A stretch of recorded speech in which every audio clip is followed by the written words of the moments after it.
our region forward. For 60 years, this has been our service. This has been our commitment. As we look to the future, our commitment is stronger than ever for a better quality of life in Southeast Asia. In every change across our rich and diverse cultures and histories, the people have always been the heart of SEAMEO's mission.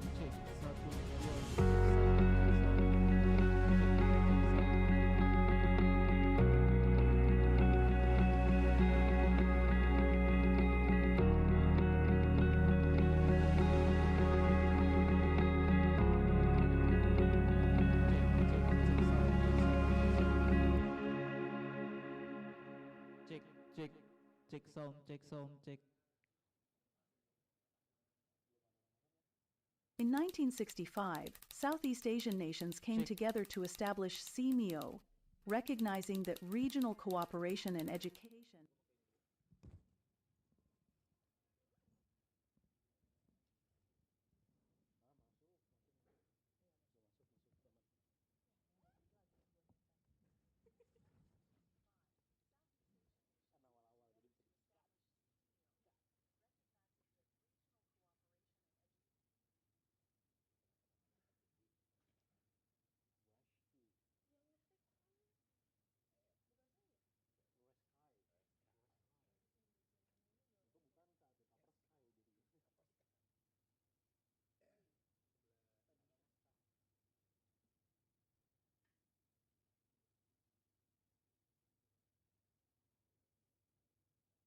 In 1965, Southeast Asian nations came together to establish SEAMEO, recognizing that regional cooperation and education are vital forces for nation-building, social progress, and long-term development.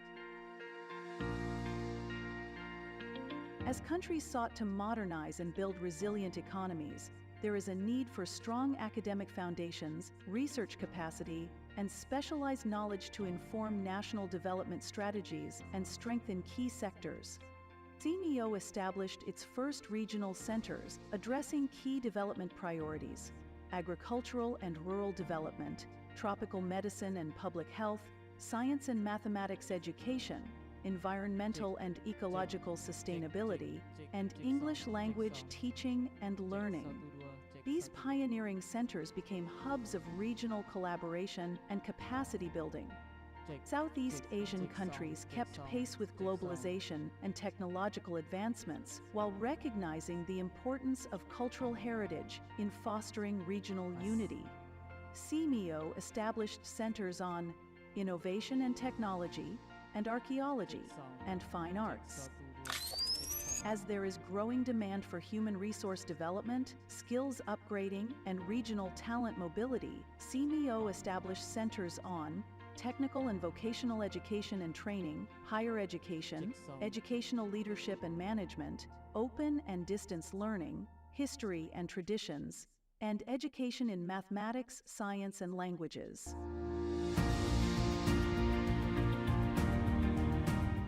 Digitalization began to reshape how people live, work, and learn. Online platforms and mobile technologies made education more accessible than ever before. SEAMEO expanded its regional network to address these emerging needs while ensuring equity and inclusion. New centers were established with focused mandates on lifelong learning, inclusive education for learners with special needs, community education development, early childhood care and parenting education, technical education development, sufficiency economy philosophy for sustainable development, and STEM education.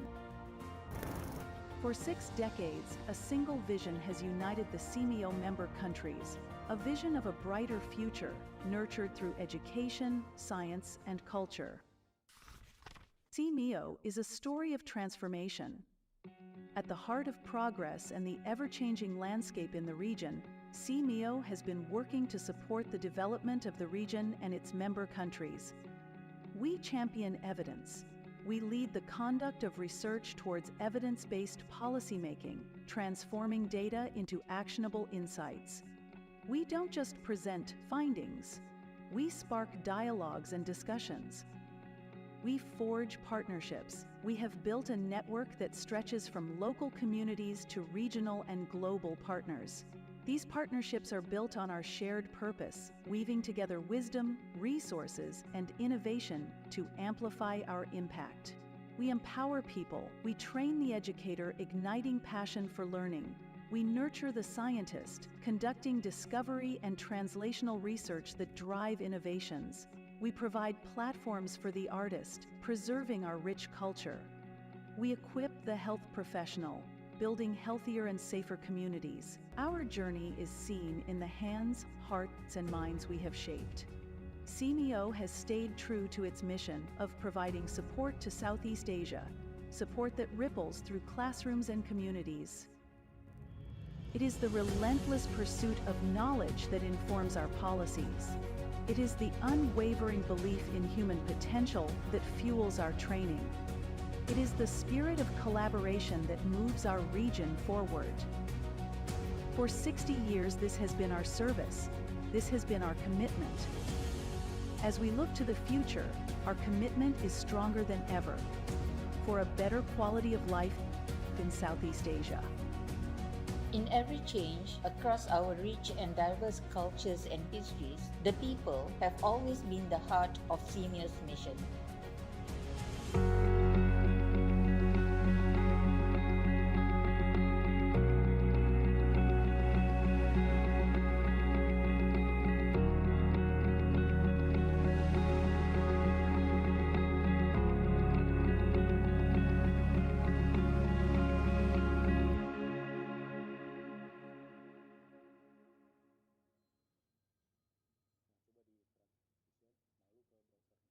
In 1965, Southeast Asian nations came together to establish SEAMEO, recognizing that regional cooperation and education are vital forces for nation-building, social progress, and long-term development. As countries sought to modernize and build resilient economies, there is a need for strong academic foundations, research capacity, and specialized knowledge to inform national development strategies and strengthen key sectors.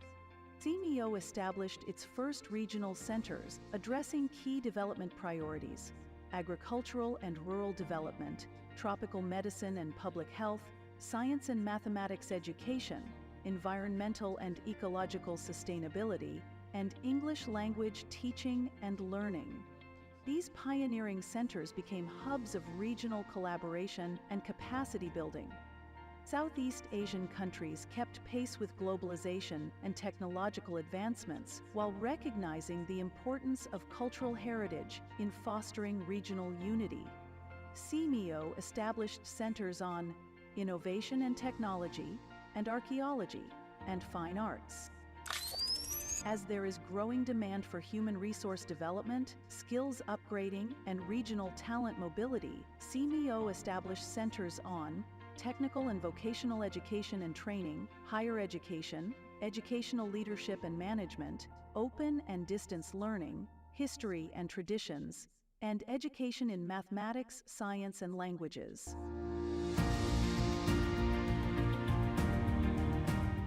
Digitalization began to reshape how people live, work, and learn. Online platforms and mobile technologies made education more accessible than ever before.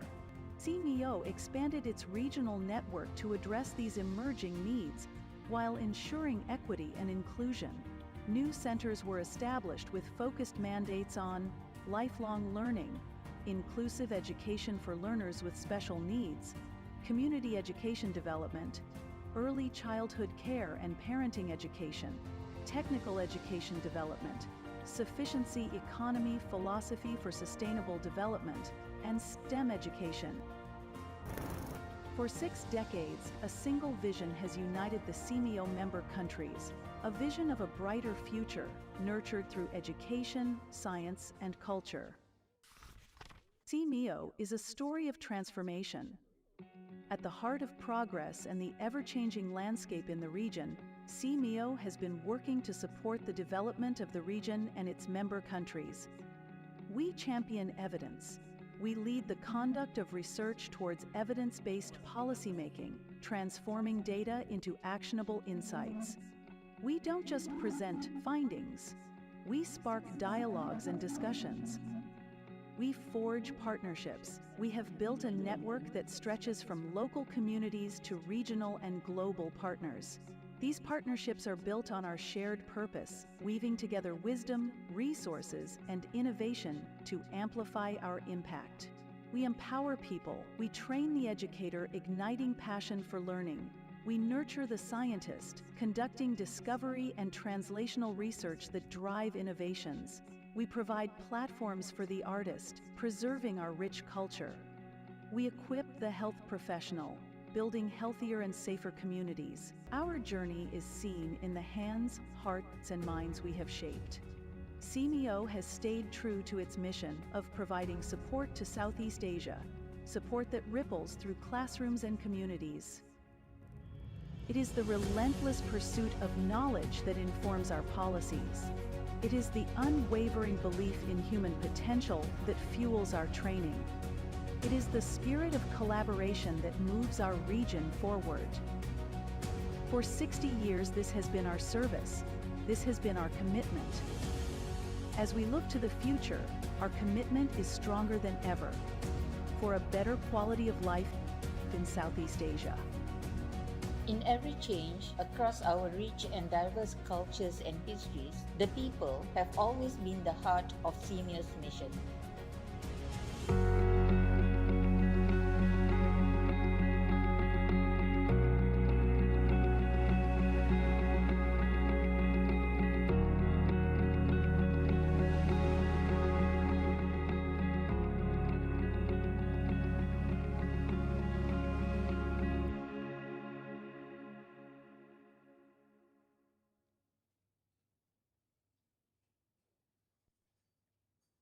In 1965, Southeast Asian nations came together to establish SEAMEO,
In 1965, Southeast Asian nations came together to establish SEAMEO, recognizing that regional cooperation and education are vital forces for nation-building, social progress, and long-term development.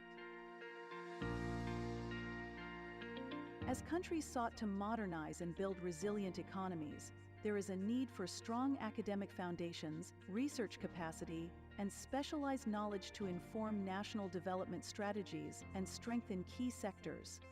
SEAMEO established its first regional centers addressing key development priorities: agricultural and rural development, tropical medicine and public health, science and mathematics education, environmental and ecological sustainability, and English language teaching and learning.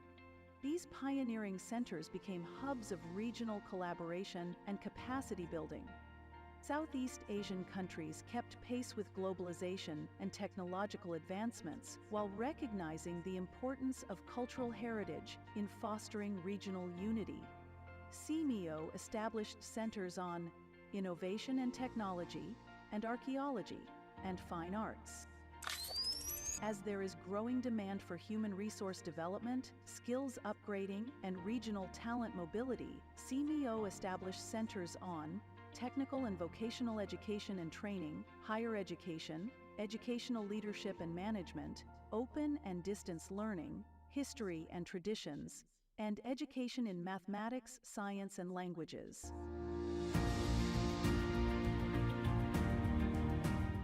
Digitalization began to reshape how people live, work, and learn. Online platforms and mobile technologies made education more accessible than ever before. SEAMEO expanded its regional network to address these emerging needs while ensuring equity and inclusion. New centers were established with focused mandates on lifelong learning, inclusive education for learners with special needs, community education development, early childhood care and parenting education, technical education development, sufficiency economy philosophy for sustainable development, and STEM education. For 6 decades, a single vision has united the SEAMEO member countries, a vision of a brighter future, nurtured through education, science, and culture. SEAMEO is a story of transformation. At the heart of progress and the ever-changing landscape in the region, SEAMEO has been working to support the development of the region and its member countries. We champion evidence. We lead the conduct of research towards evidence-based policymaking, transforming data into actionable insights. We don't just present findings. We spark dialogues and discussions. We forge partnerships. We have built a network that stretches from local communities to regional and global partners. These partnerships are built on our shared purpose, weaving together wisdom, resources, and innovation to amplify our impact. We empower people. We train the educator, igniting passion for learning. We nurture the scientist, conducting discovery and translational research that drive innovations. We provide platforms for the artist, preserving our rich culture. We equip the health professional, building healthier and safer communities. Our journey is seen in the hands, hearts, and minds we have shaped. SEAMEO has stayed true to its mission of providing support to Southeast Asia, support that ripples through classrooms and communities. It is the relentless pursuit of knowledge that informs our policies. It is the unwavering belief in human potential that fuels our training. It is the spirit of collaboration that moves our region forward. For 60 years, this has been our service. This has been our commitment. As we look to the future, our commitment is stronger than ever for a better quality of life in Southeast Asia. In every change across our rich and diverse cultures and histories, the people have always been the heart of SEAMEO's mission.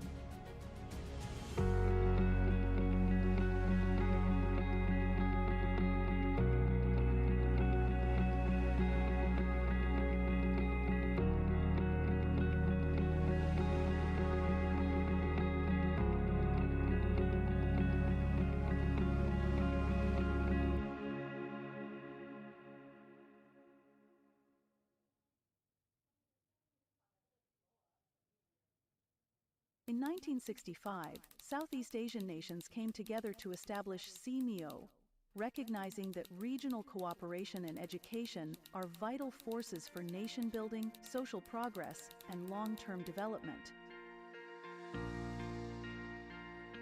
As countries sought to modernize and build resilient economies, there is a need for strong academic foundations, research capacity, and specialized knowledge to inform national development strategies and strengthen key sectors. SEAMEO established its first regional centers addressing key development priorities: agricultural and rural development, tropical medicine and public health, science and mathematics education, environmental and ecological sustainability, and English language teaching and learning. These pioneering centers became hubs of regional collaboration and capacity building. Southeast Asian countries kept pace with globalization and technological advancements while recognizing the importance of cultural heritage in fostering regional unity. SEAMEO established centers on innovation and technology, and archaeology, and fine arts. As there is growing demand for human resource development, skills upgrading, and regional talent mobility, SEAMEO established centers on technical and vocational education and training, higher education, educational leadership and management, open and distance learning, history and traditions, and education in mathematics, science, and languages.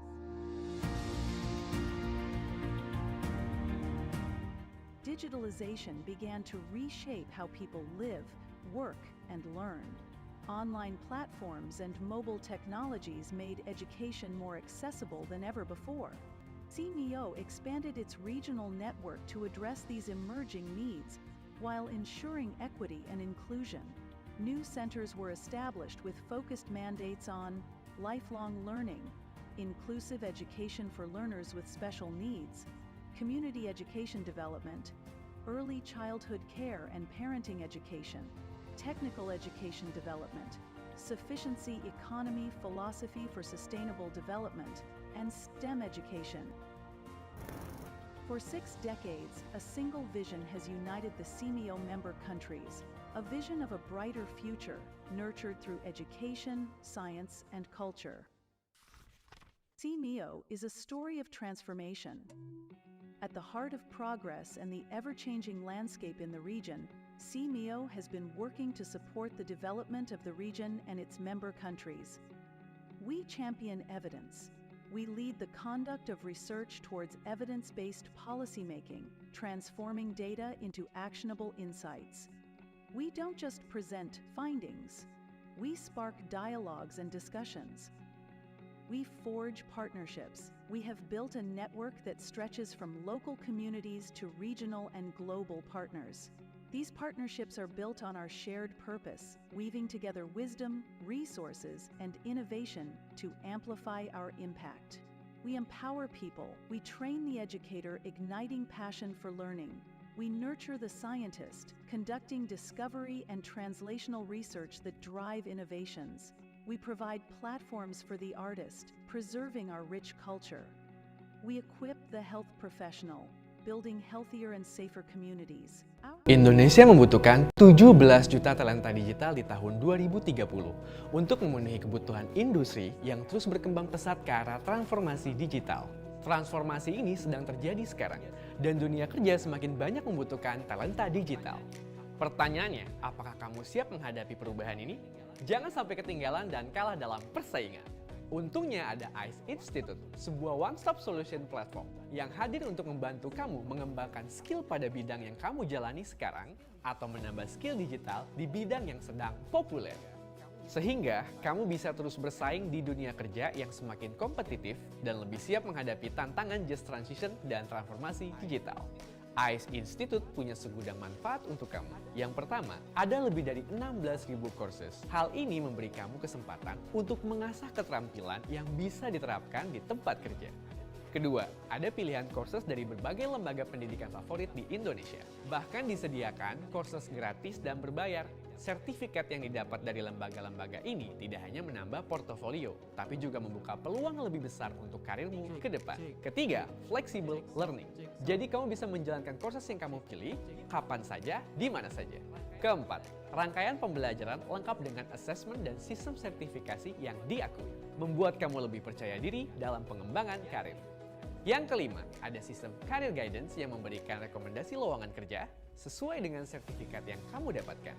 Fitur ini memberimu peluang besar menemukan karir yang sesuai dengan keahlian. Bersama ICE Institute, mendalami skill yang kamu punya atau belajar skill set yang baru jadi jauh lebih mudah tanpa mengganggu waktu kerja. Jadi, tunggu apa lagi? Daftarkan dirimu sekarang!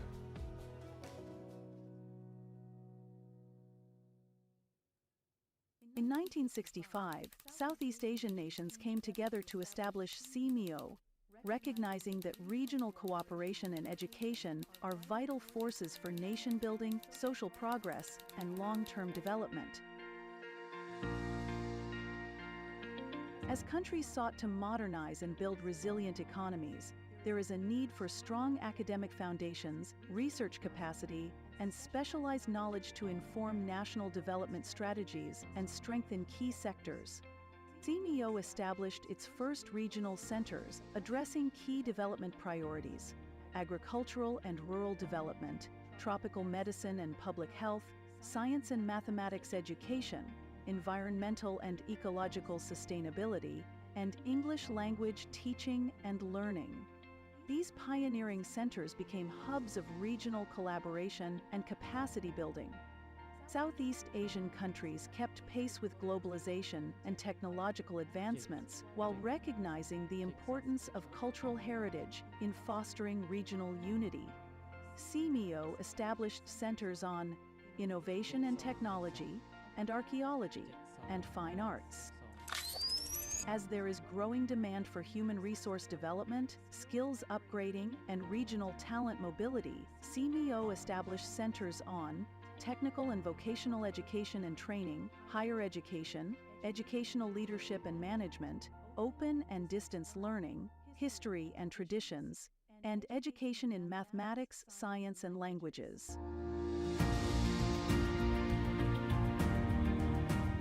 Digitalization began to reshape how people live, work, and learn. Online platforms and mobile technologies made education more accessible than ever before. SEAMEO expanded its regional network to address these emerging needs while ensuring equity and inclusion. New centers were established with focused mandates on lifelong learning, inclusive education for learners with special needs, community education development, early childhood care and parenting education, technical education development, sufficiency economy philosophy for sustainable development, and STEM education. For 6 decades, a single vision has united the SEAMEO member countries, a vision of a brighter future nurtured through education, science, and culture. SEAMEO is a story of transformation. At the heart of progress and the ever-changing landscape in the region, SEAMEO has been working to support the development of the region and its member countries. We champion evidence. We lead the conduct of research towards evidence-based policymaking, transforming data into actionable insights. We don't just present findings. We spark dialogues and discussions. We forge partnerships. We have built a network that stretches from local communities to regional and global partners. These partnerships are built on our shared purpose, weaving together wisdom, resources, and innovation to amplify our impact. We empower people. We train the educator, igniting passion for learning. We nurture the scientist, conducting discovery and translational research that drive innovations. We provide platforms for the artist, preserving our rich culture.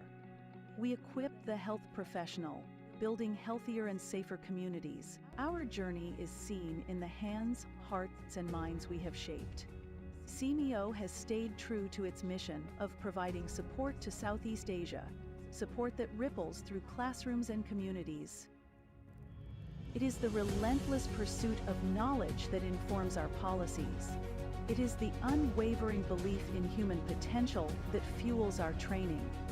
It is the spirit of collaboration that moves our region forward. For 60 years, this has been our service. This has been our commitment.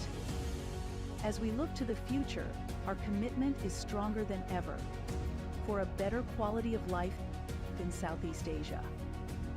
In every change across our rich and diverse cultures and histories, the people have always been the heart of SEAMEO's mission.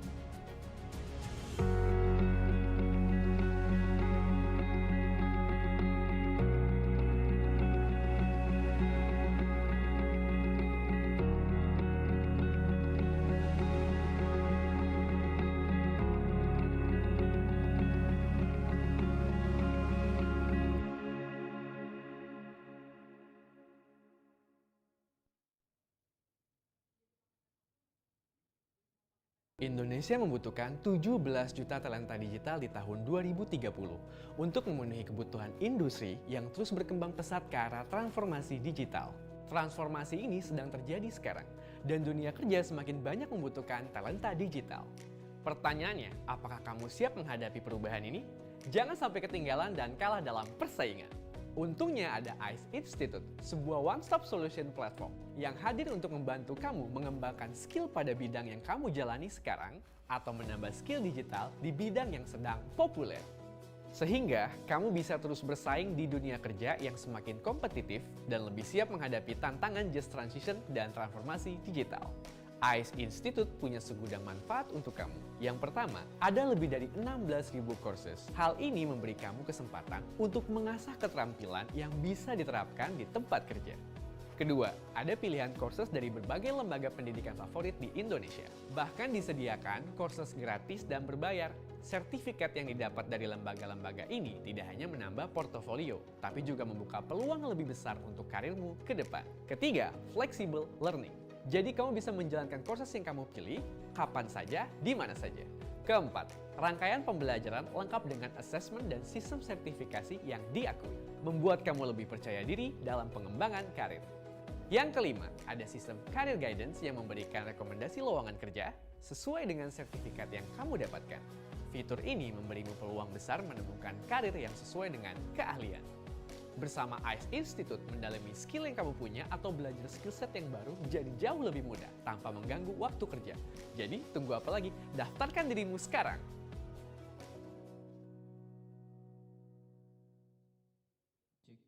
In 1965, Southeast Asian nations came together to establish SEAMEO, recognizing that regional cooperation and education are vital forces for nation building, social progress, and long-term development. As countries sought to modernize and build resilient economies, there is a need for strong academic foundations, research capacity, and specialized knowledge to inform national development strategies and strengthen key sectors. SEAMEO established its first regional centers addressing key development priorities: agricultural and rural development, tropical medicine and public health, science and mathematics education, environmental and ecological sustainability, and English language teaching and learning. These pioneering centers became hubs of regional collaboration and capacity building. Southeast Asian countries kept pace with globalization and technological advancements while recognizing the importance of cultural heritage in fostering regional unity. SEAMEO established centers on innovation and technology, and archaeology, and fine arts. As there is growing demand for human resource development, skills upgrading, and regional talent mobility, SEAMEO established centers on technical and vocational education and training, higher education, educational leadership and management, open and distance learning, history and traditions, and education in mathematics, science, and languages.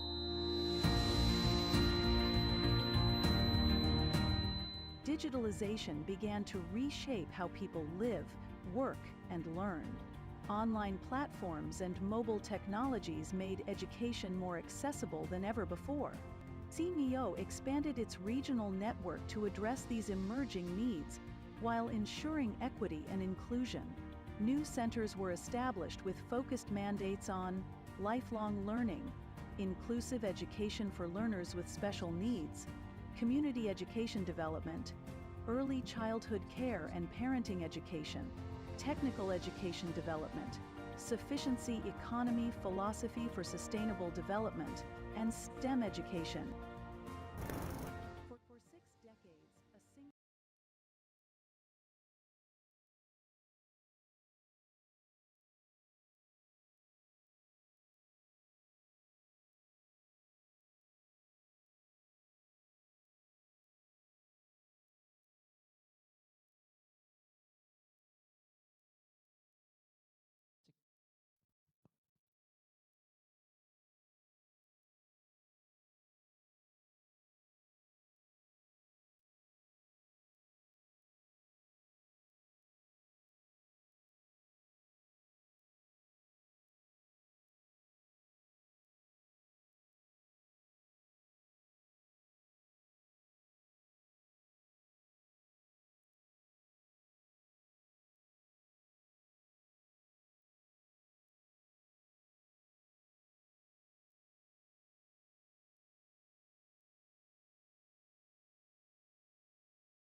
Indonesia membutuhkan 17 juta talenta digital di tahun 2030 untuk memenuhi kebutuhan industri yang terus berkembang pesat ke arah transformasi digital.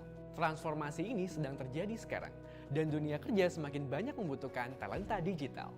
Pertanyaannya, apakah kamu siap menghadapi perubahan ini? Jangan sampai ketinggalan dan kalah dalam persaingan. Untungnya ada ICE Institute, sebuah one-stop solution platform yang hadir untuk membantu kamu mengembangkan skill pada bidang yang kamu jalani sekarang atau menambah skill digital di bidang yang sedang populer. Sehingga kamu bisa terus bersaing di dunia kerja yang semakin kompetitif dan lebih siap menghadapi tantangan just transition dan transformasi digital. ICE Institute punya segudang manfaat untuk kamu. Yang pertama, ada lebih dari 16.000 courses. Hal ini memberi kamu kesempatan untuk mengasah keterampilan yang bisa diterapkan di tempat kerja. Kedua, ada pilihan courses dari berbagai lembaga pendidikan favorit di Indonesia. Bahkan disediakan courses gratis dan berbayar. Sertifikat yang didapat dari lembaga-lembaga ini tidak hanya menambah portofolio, tapi juga membuka peluang lebih besar untuk karirmu ke depan. Ketiga, flexible learning. Jadi kamu bisa menjalankan kursus yang kamu pilih, kapan saja, di mana saja. Keempat, rangkaian pembelajaran lengkap dengan assessment dan sistem sertifikasi yang diakui, membuat kamu lebih percaya diri dalam pengembangan karir. Yang kelima, ada sistem career guidance yang memberikan rekomendasi lowongan kerja sesuai dengan sertifikat yang kamu dapatkan. Fitur ini memberimu peluang besar menemukan karir yang sesuai dengan keahlian. Bersama ICE Institute, mendalami skill yang kamu punya atau belajar skill set yang baru jadi jauh lebih mudah tanpa mengganggu waktu kerja. Jadi, tunggu apa lagi? Daftarkan dirimu sekarang!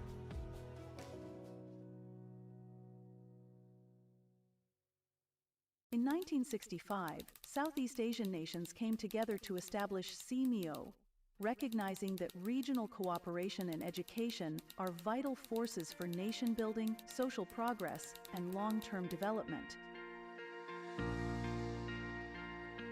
As countries sought to modernize and build resilient economies, there is a need for strong academic foundations, research capacity, and specialized knowledge to inform national development strategies and strengthen key sectors. SEAMEO established its first regional centers addressing key development priorities: agricultural and rural development, tropical medicine and public health, science and mathematics education, environmental and ecological sustainability, and English language teaching and learning. These pioneering centers became hubs of regional collaboration and capacity building. Southeast Asian countries kept pace with globalization and technological advancements while recognizing the importance of cultural heritage in fostering regional unity. SEAMEO established centers on innovation and technology, and archaeology, and fine arts. As there is growing demand for human resource development, skills upgrading, and regional talent mobility, SEAMEO established centers on technical and vocational education and training, higher education, educational leadership and management, open and distance learning, history and traditions, and education in mathematics, science, and languages.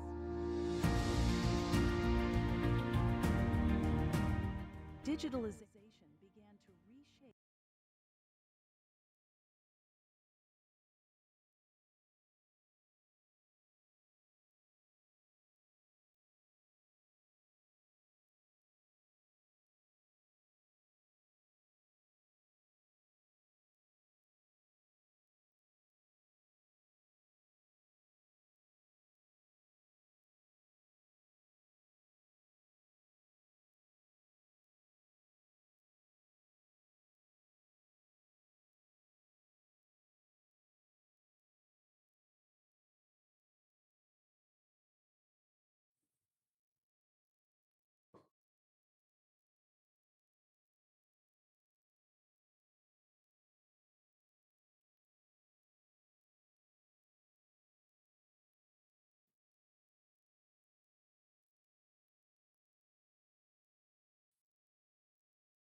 Good morning, ladies and gentlemen. If you are still outside of the venue, you may enter the ballroom as we are about to begin today's session. Thank you. Once again, for everyone who is still outside the room, you may enter the ballroom so that we can begin today's amazing policy dialogue. Thank you.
Good morning, distinguished guests, honorable speakers, ladies and gentlemen.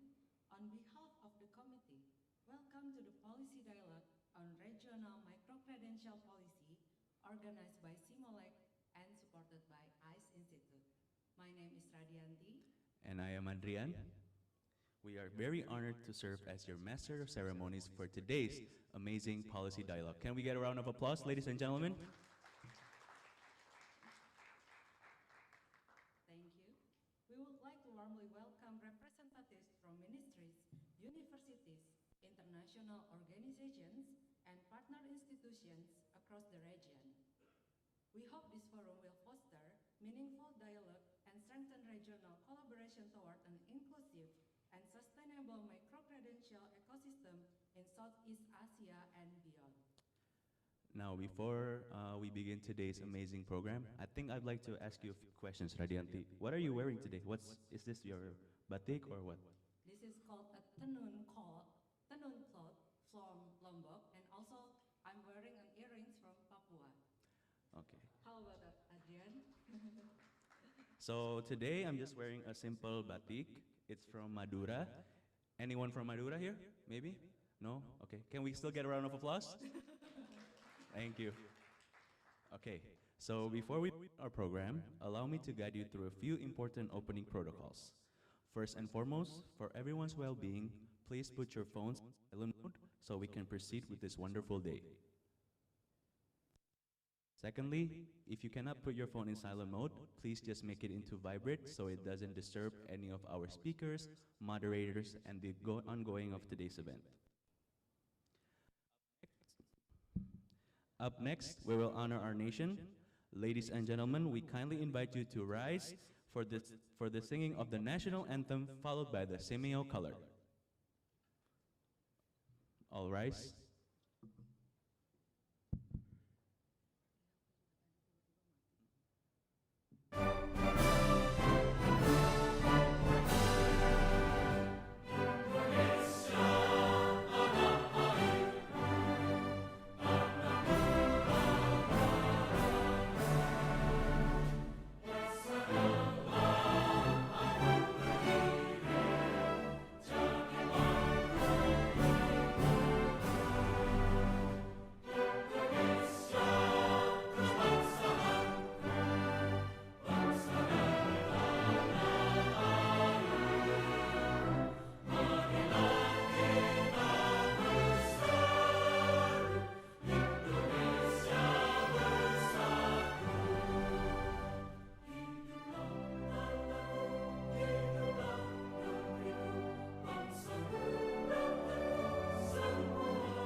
Thank you. Please be seated.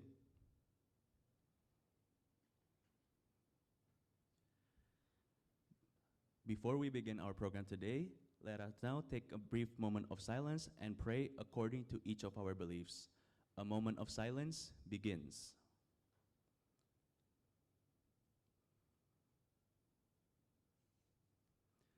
Thank you. We will now proceed with our program. Distinguished Deputy Director for Program and Development, SEAMEO Secretariat, Mr. John Arnold Sasi Siena. Distinguished Director of Learning and Student Affairs of the Ministry of Higher Education, Science and Technology of the Republic of Indonesia, Dr. Benny Bandanajaya. Distinguished Rector of Universitas Terbuka and Head of the ICE Institute Consortium, Professor Ali Muktianto. Distinguished Director, SEAMEO SEAMOLEC Ms. Cahya Kusumarati, Distinguished Director of ICE Institute, Dr. Randa Rahayu Dwirianti, distinguished international speakers and delegates from across the Southeast Asia region, Prof. T. Basarudin, as the Senior Advisor to Ministry Higher Education, Science, and Technology of the Republic of Indonesia, Associate Professor Dr. Muhammad Erfi Ismail, Senior Principal Assistant Director, Academic Excellence Division, Department of Higher Education, Ministry of Higher Education, Malaysia, Ms. Christina E. Rotairo, as the Supervising Education Program Specialist, Non-Conventional Higher Education Division Office of Programs, and Standards Development Commission on Higher Education, Republic of the Philippines, Associate Professor Dr. Futipon Tara Teraset, Vice President for Physical Development, Omkara, Srina Karenwirot University, Thailand, as well as our esteemed moderators, Professor Dr. Fatia Fatima, Dr. Puji Pujiono, Dr. Rijanto Purbojo, Dr. Randes Gatot Patwanto Hertono, Mr. Jaimewan Fatoni, and respected partners and representatives from ministries, universities, industries, and international partners. Up next, ladies and gentlemen, we shall now proceed with the report of the committee. Please give a warm welcome to the Director of SEAMEO, Ms. Cahya Kusumarati.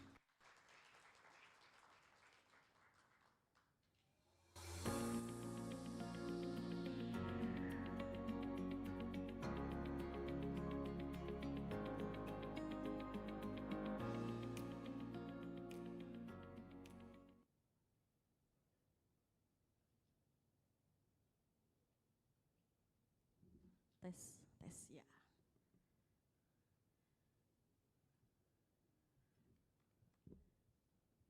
Ya. Honorable Dr. Benny Badanajaya, Director of Learning and Students Affairs, Ministry of Higher Education, Science and Technology of the Republic of Indonesia, Mr. John Arnold Sasisiana, Deputy Director Program of SEAMEO Secretariat, Professor Ali Muktianto, Head of the Indonesia Cyber Education Institute Consortium, and also my beloved colleague, Ms. Rahayu Dwirianti, Director of the Indonesia Cyber Education Institute, our esteemed co-host, our distinguished speaker, Professor Dr. Andes T. Basarudin, Associate Professor Dr. Muhammad Erfi Ismail, Ms. Christina E. Rotario, joining us virtually, welcome Miss, and also Associate Professor Dr. Futipon Tara Teraset, Sawadika, Directors and Representative of SEAMEO Center, Representative of Quality Assurance Authorities and Qualification Agencies, Leader of Higher Education Institutions, Representative of International Organization, Industry Partner, and distinguished guests. Assalamualaikum warahmatullahi wabarakatuh. Good morning and a very warm welcome to Jakarta. Ladies and gentlemen, it's my great pleasure to welcome you to the Regional Policy Dialogue on Higher Education Micro-Credentials, Harmonizing Micro-Credentials in Higher Education towards a Regional Policy Framework for Southeast Asia. Following the adoptions of the SEAMOLEC Five-Year Development Plan 2025-2029, which emphasize regional digital transformations through open and distance learning, today's policy dialogue represents a concrete step towards implementing this vision.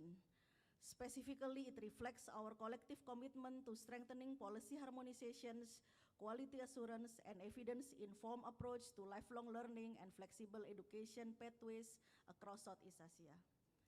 We are honored to co-convene this important forum in close collaboration with the Indonesia Cyber Education Institute, or ICE Institute, a valued partner in advancing digital and online learning in Indonesia. Since 2024, ICE Institute, together with its consortium of higher education institutions, many of whom are represented here, has played a significant role in supporting the development of Indonesia micro-credentials policy ecosystem. So we sincerely appreciate their partnership and dedication to this important agenda. This policy dialogue also contributes to to the SEAMEO Center's Policy Research Network CPRN Summit 2026, which will take place from 9 to 11 June 2026 under the theme Bridging Research Policy and Practice. The key insights and recommendations from today's discussions will be shared at the summit as part of SEAMOLEC's effort to promote evidence-informed policy dialogue and regional collaboration on emerging issues in higher education. Ladies and gentlemen, the rapid expansions of micro-credential throughout Southeast Asia present both significant opportunities and also important policy challenges. While micro-credentials offer greater flexibility, support lifelong learning, and enhance workforce responsiveness, their growth also calls for greater clarity, consistency, and also regional coordination. Against this backdrop, this policy dialogue has been designed with three key objectives. First, to establish the foundation of a primary regional policy framework for the recognition of higher education, Second, to facilitate the exchange of national policy, practices, and regulatory approach related to micro-credentials, as well as to identify common principles and regional standards aligned with the ASEAN Quality Reference Framework. So today's dialogue bring together policymakers, higher education leaders, quality assurance experts, and regional stakeholders committed to shaping the future of flexible learning in Southeast Asia. We are privileged to be joined by distinguished speakers representing the higher education authorities of Indonesia, Malaysia, the Philippines, and Thailand, who will share valuable insight into the development of micro-credential within their respective national contexts. We are equally honored by the participation of representatives from the SEAMEO Secretariat and our sister centers, including SEAMEO Raihet there, SEAMEO Fogtech, SEAMEO Inotech, SEARCA, SEAMEO STEM-Ed, SEAMEO RECFON, SEAMEO Kitab in Language, SEAMEO Kitab in Science, and SEAMEO Kitab in Mathematics, as well as SEAMEO Biotrop and SEAMEO CSEP. We also welcome representatives from quality assurance body, higher education institutions, relevant government agency, international organizations, and also industry partners. In total, this dialogue brings together more than 80 participants from 5 Southeast Asian countries: Brunei Darussalam, Indonesia, Malaysia, Thailand, and the Philippines. This diverse representation provides a valuable platform for cross-cultural, for cross-sectoral learning, regional cooperation, and the exchange of experience in advancing micro-credentials across our regions. Excellencies, ladies and gentlemen, today's program have been carefully designed as an interactive policy forum. This morning, session 1A and 1B will explore the regional landscape of micro-credentials and present comparative perspective on national policy framework. Representatives from the higher education authorities of Indonesia, Malaysia, the Philippines, and Thailand will share progress, opportunities, and challenges related to micro-credential implementation in their respective countries.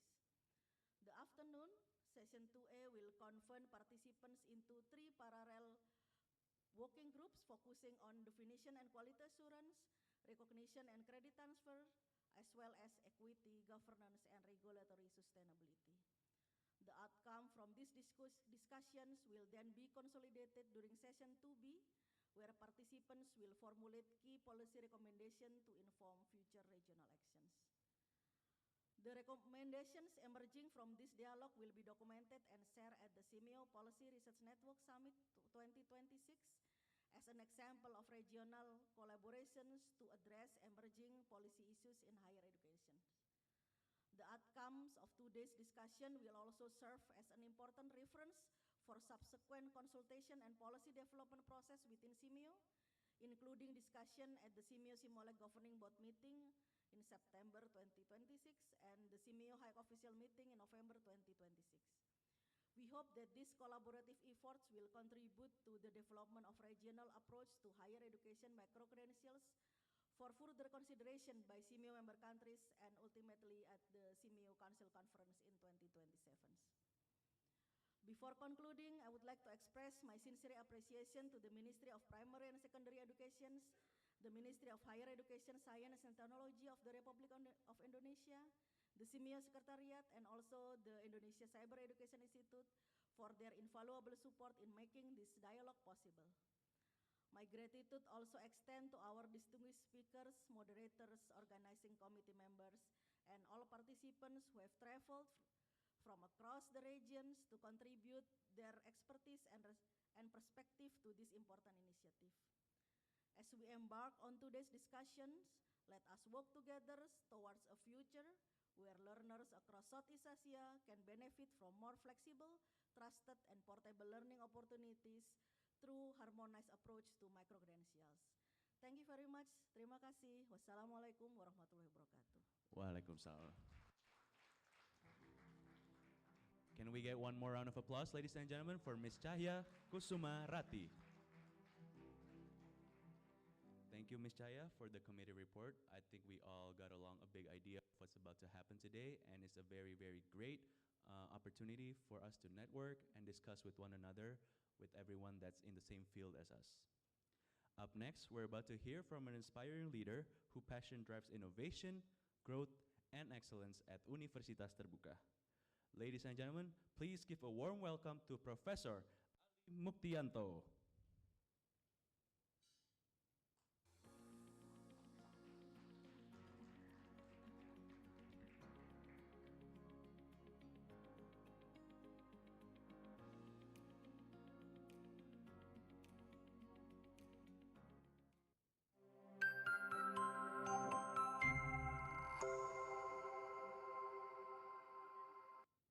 Bismillahirrahmanirrahim. Assalamualaikum warahmatullahi wabarakatuh. Honorable ministers, policy leaders, senior colleagues, and partners in Asia. We are gathered here today at a critical moment for the transformation of higher education in our region. It is a great honor for me to represent Universitas Terbuka as the chairman of the ICE Institute Consortium at this significant regional policy dialogue. From the perspective of Universitas Terbuka, Indonesia's leading open and distance learning university, micro-credential are not merely short courses. They are strategic instruments that enable flexible learning pathways, accelerate upskilling, and expand access. They are especially relevant in the context of the challenge of engaging a diverse group of learners, including working adults, those undertaking ongoing professional development, and remote communities. In this context, regional collaboration becomes not an option, but a shared responsibility for all of us. I would therefore like to point out three critical points. The first one, the need for expediency in the harmonization process. And the second one, the importance of quality assurance. And the last one, the need to ensure learning portability. These three priorities, harmonization, quality assurance, and portability, set the foundation of a credible regional ecosystem. As the chairman of the ICE Institute Consortium, Universitas Terbuka is committed to providing practical implementation models, innovation, and evidence from Indonesia. We believe that the future lies in a partnership between institutions, government, and regional entities, which will make this framework not just aspirational, but actionable. Distinguished colleagues, ladies and gentlemen, this is not merely a dialogue about policy alignments. It is about the future of education in Asia, the future for flexible, inclusive, borderless learning, a future where learning is recognized beyond borders, accessible to all, and responsive to the needs of our changing societies. Let us work together to build a learner-centric, interoperable, and trusted micro-credential system to strengthen our region and empower our people. Thank you. Assalamualaikum warahmatullahi wabarakatuh. Can we have a round of applause applause, ladies and gentlemen. I think Professor Ali Muktianto just hit it on the note as the rector of Universitas Terbuka and the head of ICE Institute Consortium, that there are three important parts that are the big focus for today, and that is harmonization, quality assurance, and our ability to adapt within the global regions of what's going on today. The Southeast Asian Minister of Education Organization, well known as SEAMEO, is a regional organization founded by Ministers of Education in Southeast Asian countries. SEAMEO, whose headquarters are in Bangkok, Thailand, currently has 11 member states, namely Brunei Darussalam, Cambodia, Indonesia, Laos, Malaysia, Myanmar, the Philippines, Singapore, Timor-Leste, and Vietnam. Celebrating the 60th birthday of SEAMEO, please join me in giving a warm welcome to Deputy Director for Program and Development SEAMEO Secretariat, John Arnold Sasi Siena.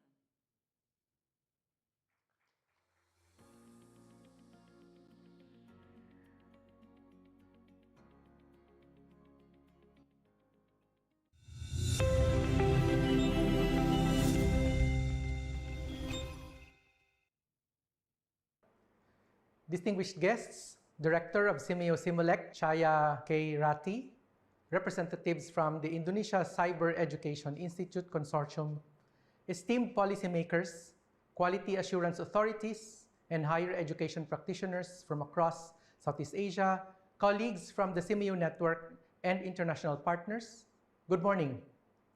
It is a profound honor and privilege to greet everyone on behalf of the SEAMEO Secretariat Director, Datuk Dr. Habiba Abdul Rahim, who sends her warmest greetings and highest regards to this distinguished gathering.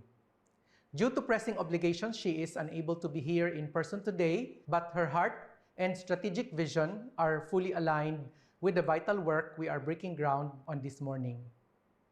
On behalf of the SEAMEO Secretariat, I would like to extend our deepest appreciation to SEAMEO and the ICE Institute Consortium for convening this incredibly timely and crucial initiative.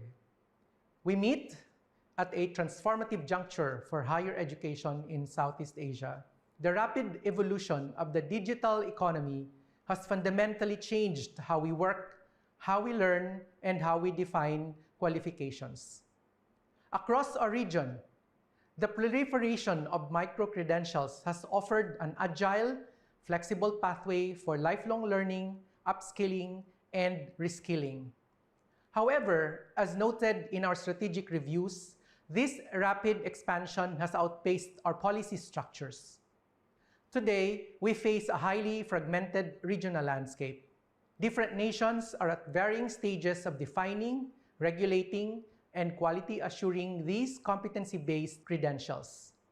This fragmentation creates structural barriers.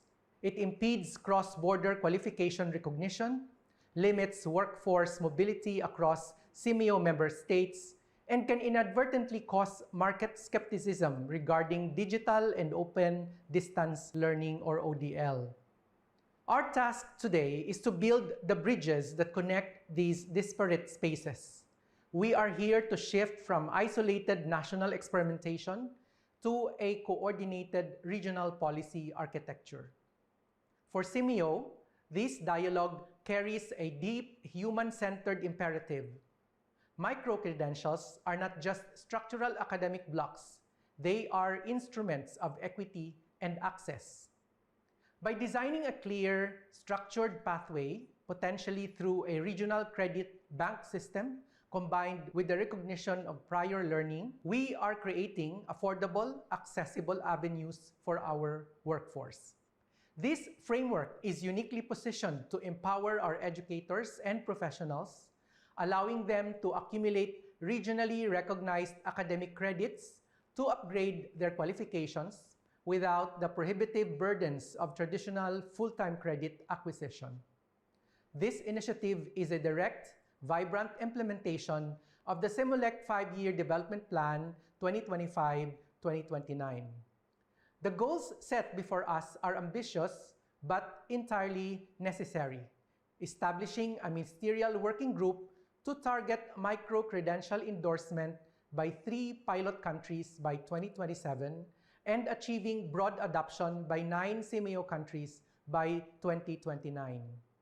Furthermore, by laying the groundwork for a regional ODL quality seal, we will directly strengthen employer and regulatory trust across the ASEAN zone. I am also highly encouraged to see that this dialogue is seamlessly embedded into the SEAMEO Center's Policy Research Network framework. The recommendations, comparative policy matrices, and draft regional frameworks generated in this room today will not stay within these walls. They will be formally presented at the upcoming CPRN Summit over the next 3 days, serving as intellectual anchors to inform educational innovation and policy priorities across all 26 SEAMEO centers and network. The presence of senior decision makers, ministries, and quality assurance agencies, including MQA from Malaysia, ONESCA from Thailand, TESDA from the Philippines, and our esteemed hosts from Indonesia, ensures that our discussions today will translate into concrete policy action. We also extend a warm welcome to our international academic observers from Tsukuba University and partners from UNESCO, whose global insights enrich our regional perspective. True harmonization does not mean forcing absolute uniformity. Rather, it means establishing mutual trust, common standards, and alignment with the ASEAN Qualifications Reference Framework so that learning outcomes can seamlessly cross borders. As we look ahead to the milestone review at the SEAMOLEC Governing Board meeting this coming September and the formal ministerial alignment avenues, the hard technical work begins today. Let us use this full-day forum to challenge barriers, find common definitions, and foster an equitable transformative regional architecture that builds economic resilience and solidarity across Southeast Asia. On behalf of Datuk Dr. Habiba Abdul Rahim and the SEAMEO Secretariat, I wish you all a highly productive, collaborative, and successful policy dialogue. Thank you very much. Terima kasih. Terima kasih, Deputy Director, for the remarks. Once again, let's give a round of applause for the 60th year of SEAMEO. The Ministry of Higher Education, Science, and Technology of the Republic of Indonesia is responsible for developing and executing policies, also programs across higher education, science, and technology, strengthening over 4,416 university, academic communities, and also achieving global excellence. In the meantime, actively pursuing international collaboration while fostering research, academic exchange, and innovation, ensuring the nation's sustainable development. Ladies and gentlemen, please give a warm welcome to the Director of Learning and Student Affairs of the Ministry of Higher Education, Science, and Technology of the Republic of Indonesia, Dr. Benny Bandanajaya.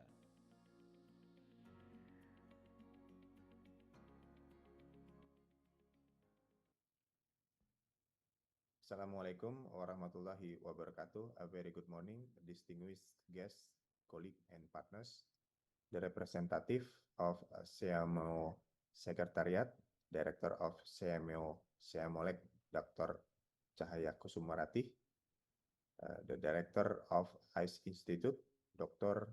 Rahayu Dwirianti, our speakers, Associate Professor Utipon Tarati Raset, Associate Professor Muhammad Erfi Ismail, Miss Christina E. Rotario, and also Professor T. Basarudin, distinguished directors and representative of SEAMEO centers, representative of quality assurance and qualification agencies, leaders of higher education institution, international organization, industry partners, and ladies and gentlemen. It is my great honors to join you today on behalf of the Directorate General of Higher Education, Ministry of Higher Education, Science and Technology of Indonesia at this regional policy dialogue. First, I want to thank SEAMEO SEAMOLEC, the ICE Institute and SEAMEO Centers Policy Research Network for organizing this important event. Thank you also to all participating countries and partners for being here. Your presence shows our shared commitment to the future of higher education in Southeast Asia. Distinguished participants, higher education around the world is changing fast. Technological advancement, new job market demands, and the need of lifelong learning are reshaping how people gain and value skills. In this era, micro-credentials are a major innovation. For Indonesia, they are not just a digital trend, they are a strategic tools to transform higher education. They offer flexible, accessible, and learner-centered pathway, allowing people to upskill and reskill throughout their careers. However, the real values of micro-credentials lies in their quality, credibility, and recognition. That is why we are here today to talk about quality assurance, credit recognition, and building a solid lifelong learning ecosystems. Ladies and gentlemen, Indonesia is highly committed to developing micro-credential through our national initiative. We promote flexible learning, digital innovation, and stronger ties between universities and industries. Our goal is simple: to make learning more accessible and responsive to economic needs. But we cannot do this alone. Our challenges are regional. Differences in policies and quality standards still limit the mobility of students and workers across borders. This is why regional cooperation is the key. Indonesia fully supports closer collaboration through SEAMEO and leadership of SEAMEO-SEAMOLEC. We want to contribute actively to this policy dialogue and share knowledge. Our goal is to build mutual trust and share standards while respecting each country's unique context. Distinguished participants, today we are laying the foundation for shared regional visions. We hope this dialogue will build a framework that aligns with our regional goals and fully support the Asian Qualification Reference Framework, or AQRF. Let us use this opportunity to take actions, build consensus, and shape the future of higher education in Southeast Asia. I wish you all a very productive and successful dialogue. Thank you very much for your kind attention. Wassalamualaikum warahmatullahi wabarakatuh. Can we get a round of applause, ladies and gentlemen? So before we move on into anything, we are going to have one of the most important sessions today, and that is the photo and documentation session. So for the documentation team, please go up to the front, and all the audience, please rise from your seats so we can take all a picture together. Yes, please everyone, rise from your seats. So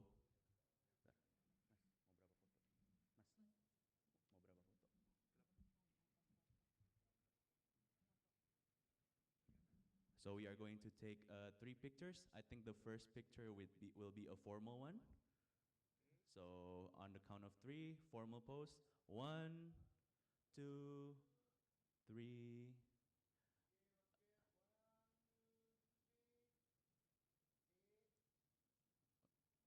Oh, now relax. So give your biggest smile for the camera.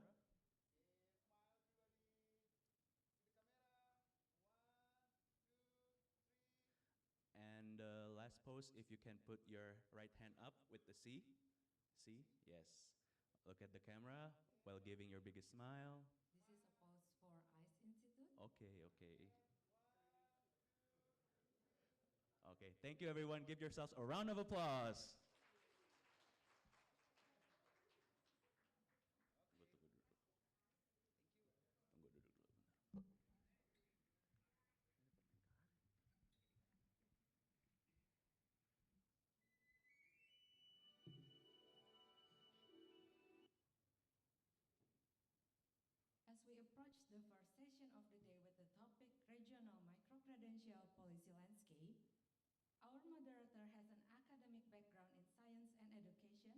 She specialized in mathematics and has contributed extensively research, curriculum development, and the advancement of accessible and high-quality digital learning pathways in Indonesia. Through her leadership, ICE Institute continues to expand global collaboration and impactful initiatives that support inclusive, future-ready education for all.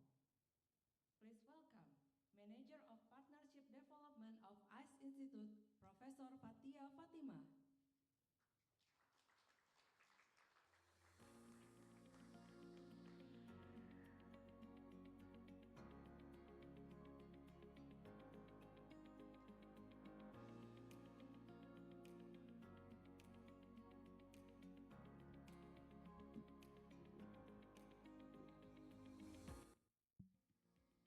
Excellencies, distinguished delegates, and colleagues from across Southeast Asia, selamat pagi and a very good morning to all of you. My name is Fatia Fatima, and it is my honor to moderate these opening sessions of our policy dialogue on micro-credentials. Before we begin our presentations, I'd like to invite to all our speakers to join me on stage. Warmly, please respectfully call on the speaker from Indonesia, Prof. T. Basarudin. The speaker from Malaysia, Associate Professor Dr. Muhammad Erfi Ismail. The speaker from Thailand, Associate Professor Dr. Buikong Harar Terase. Please come join to the stage. And from the Philippines,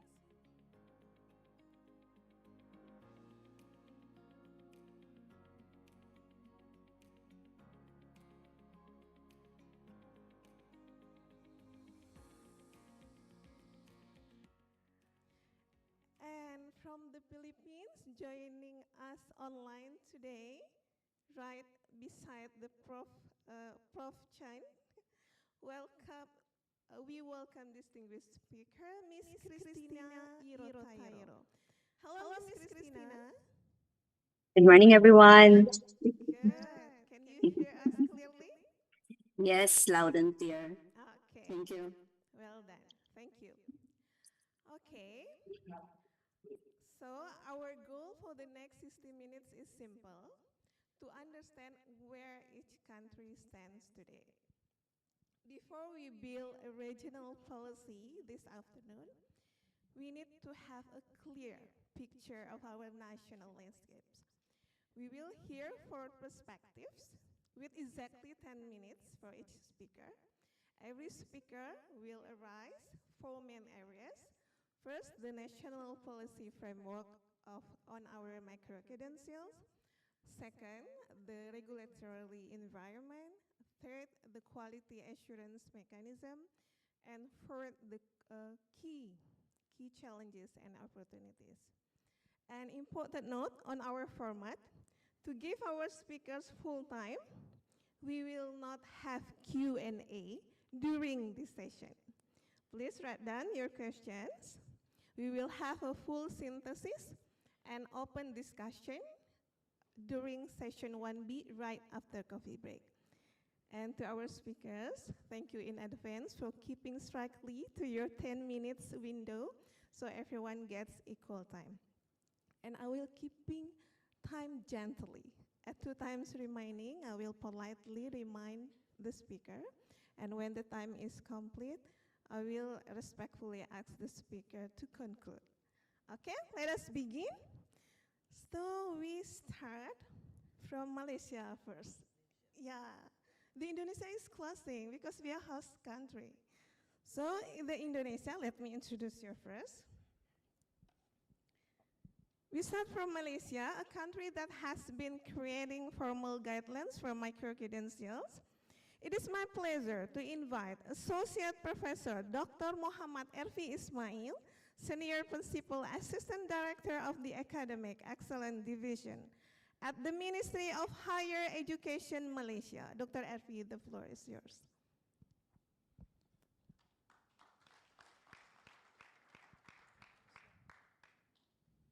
Okay, Assalamualaikum warahmatullahi wabarakatuh and Waalaikumsalam. very good morning. Okay. First, we like to thanks to Prof. Fatia as a chair for today urus dia. And then I am representative from Malaysia Higher Education, which is we want to share, okay, and present to all of you about national policies on micro-credential in Malaysia. All right. So actually, we have four component. Malaysia National Policy on Micro-Credential, Quality Assurance, the mechanism how the quality is assured, monitored, standardized, and possibly recognized and transferred. Number 3 is equity and sustainability, which is we want to measure and to ensure the equitable access. Number 4 is the key policy, the challenges and opportunities. All right. The micro-credential in Malaysia, we define that it is a form of learning certification that recognize an acquisition of specific knowledge, skill and competency through a small scale, a bit flexible and outcome-based learning experience. So this come out from Malaysia Qualification Agency, okay? So you can search this guideline, Good Practice of Micro-Credential 2020. So this quite new for me, okay? So we have several components in the guideline, which is a component of accredited academic program. And then this academic program was in mode 2 and mode 3, okay? For professional and industrial based is mode 1, and also lifelong learning program and stand-alone learning program.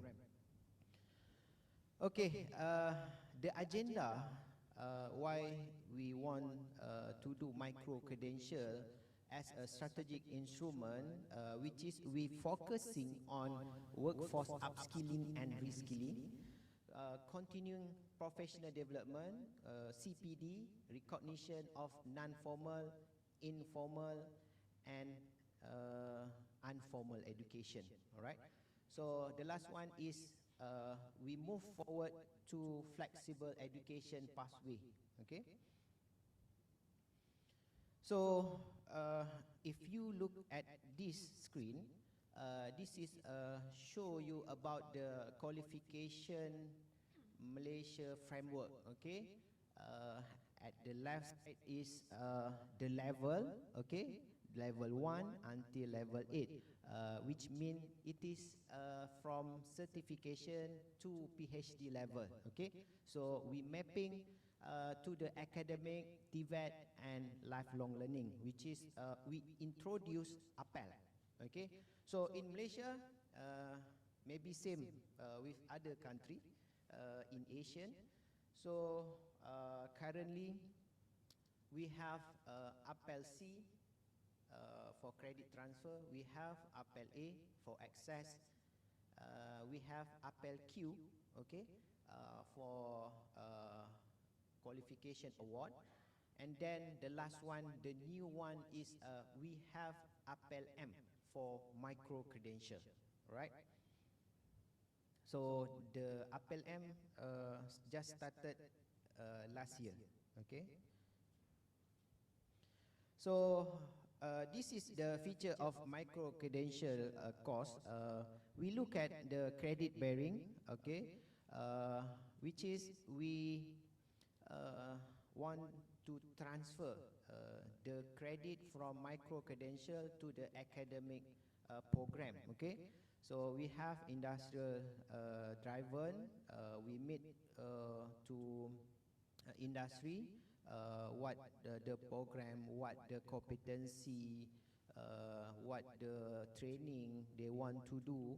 So we collaborate with them and we deliver it micro-credential through actually through blended learning, not fully online. Okay, so we have fully online, and then we have flexible, which is we still use a conventional approach, whereby we use laboratory, at Malaysia we call bengkel, bengkel, okay, for engineering courses. And then we look at outcome based, so we map it to the academic courses, okay. So and then we have to look at the pedagogical, okay.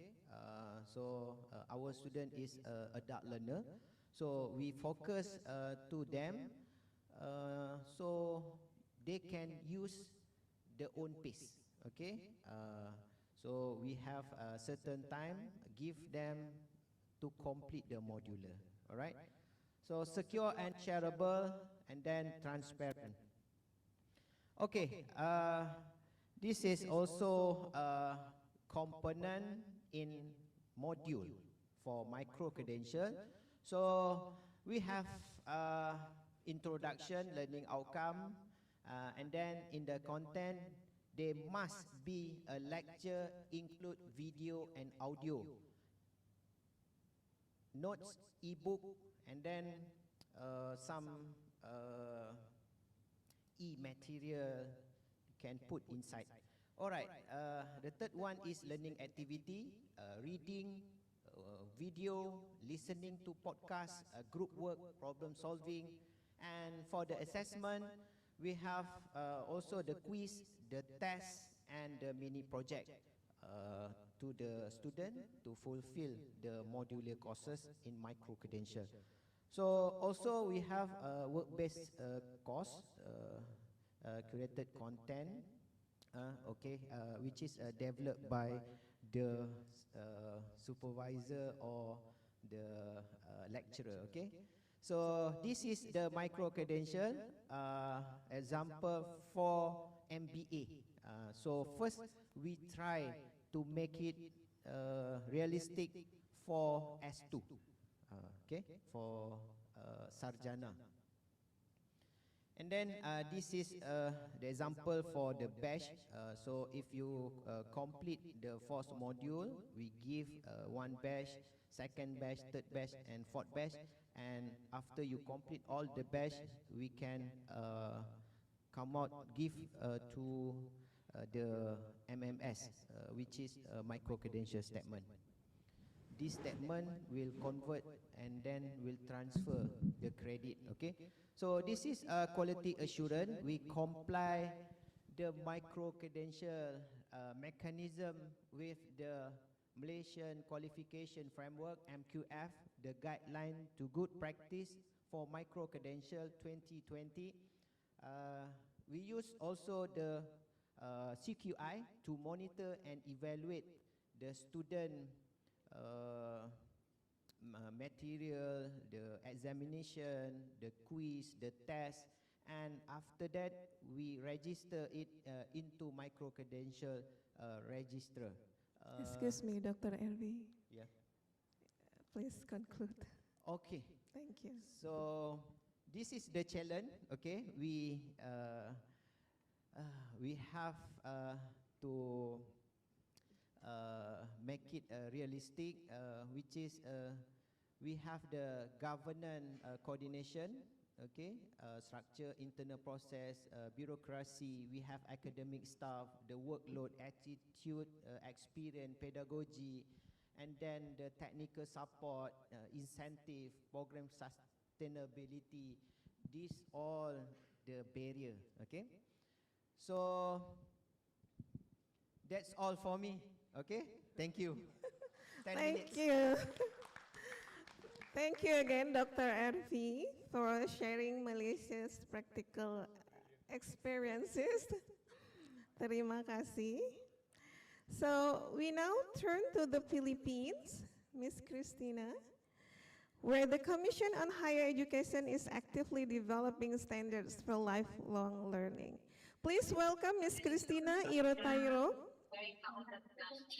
Supervising Education Program Specialist, Non-Conventional Higher Education Division, Office of Programs and Standards Development Commission on Higher Education. Miss Christina, the floor is yours.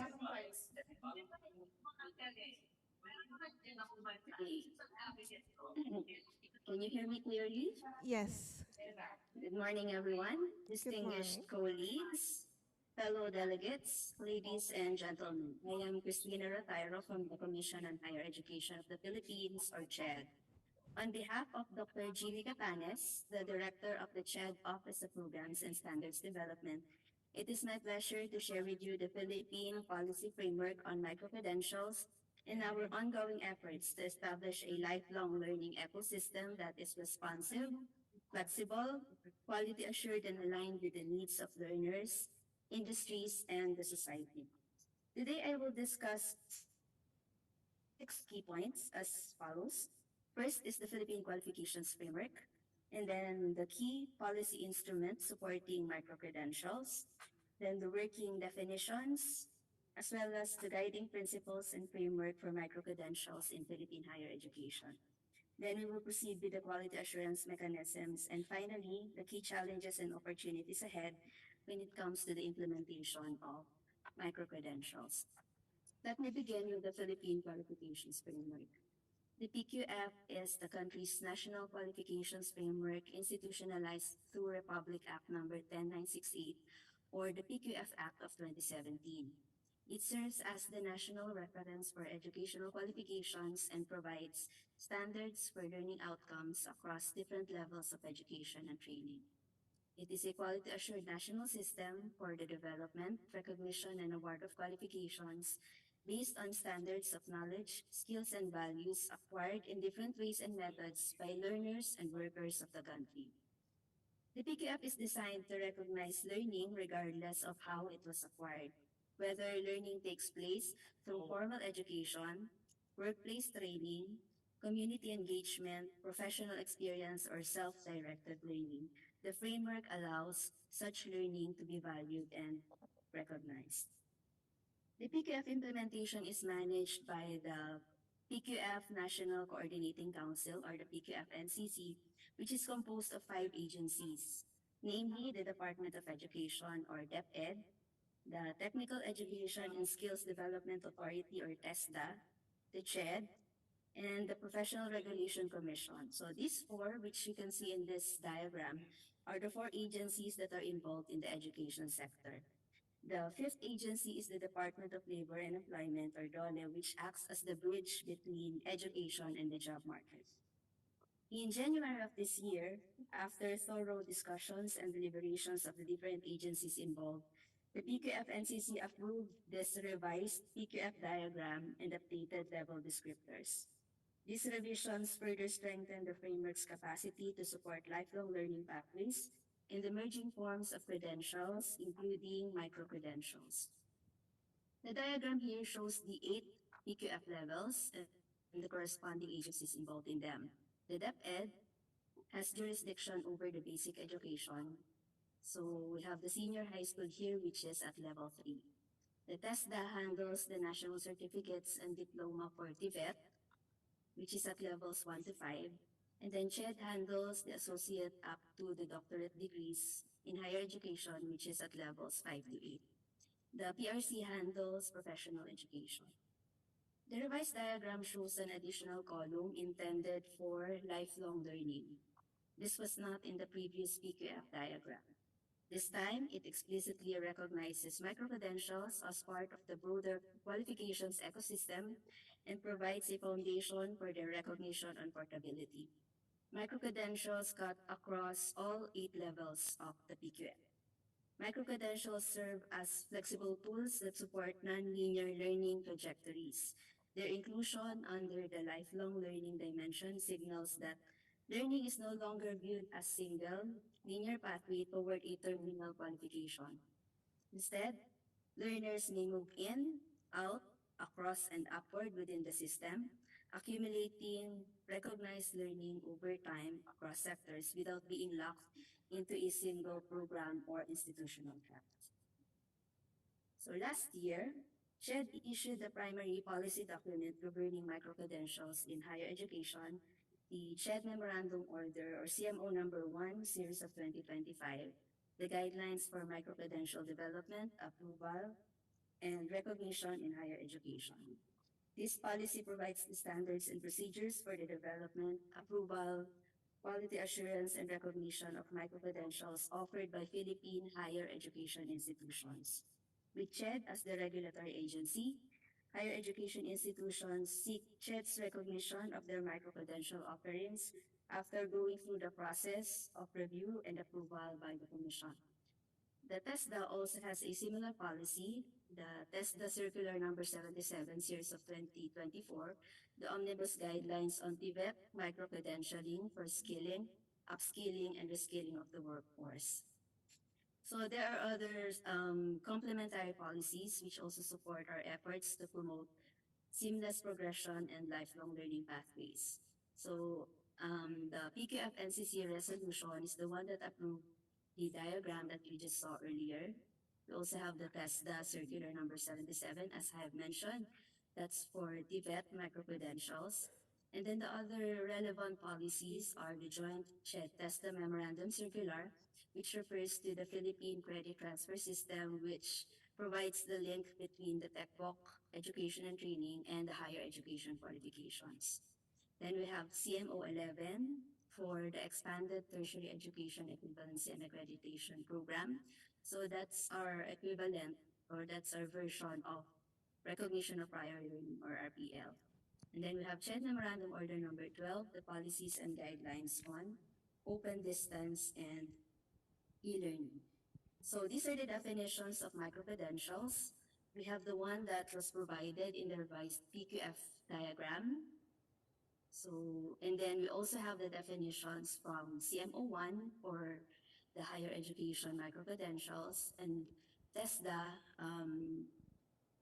referred to the UNESCO definition of micro-credentials. But almost all of these definitions work on the same principle, that the micro-credentials are learner-centered, they are outcomes-based and skill-based, they are personalized. Of course, they are industry-driven. They have to respond to the needs of the industries. They have to be accessible and inclusive. So anyone, regardless of race, age, etc., can access micro-credentials. They also support flexible learning. They have to be portable and mobile. These micro-credentials are owned by the learners. And just like any other learning experiences, it should be adequately assessed. So this is the main very basic framework for micro-credentials. It involves the three relevant sectors involved in the implementation of micro-credentials, with micro-credentials at the center. SHED and TESDA provides regulation, quality assurance, and the recognition mechanisms. The higher education institutions first collaborate with the industry to determine the industry needs and then develop and deliver the micro-credentials.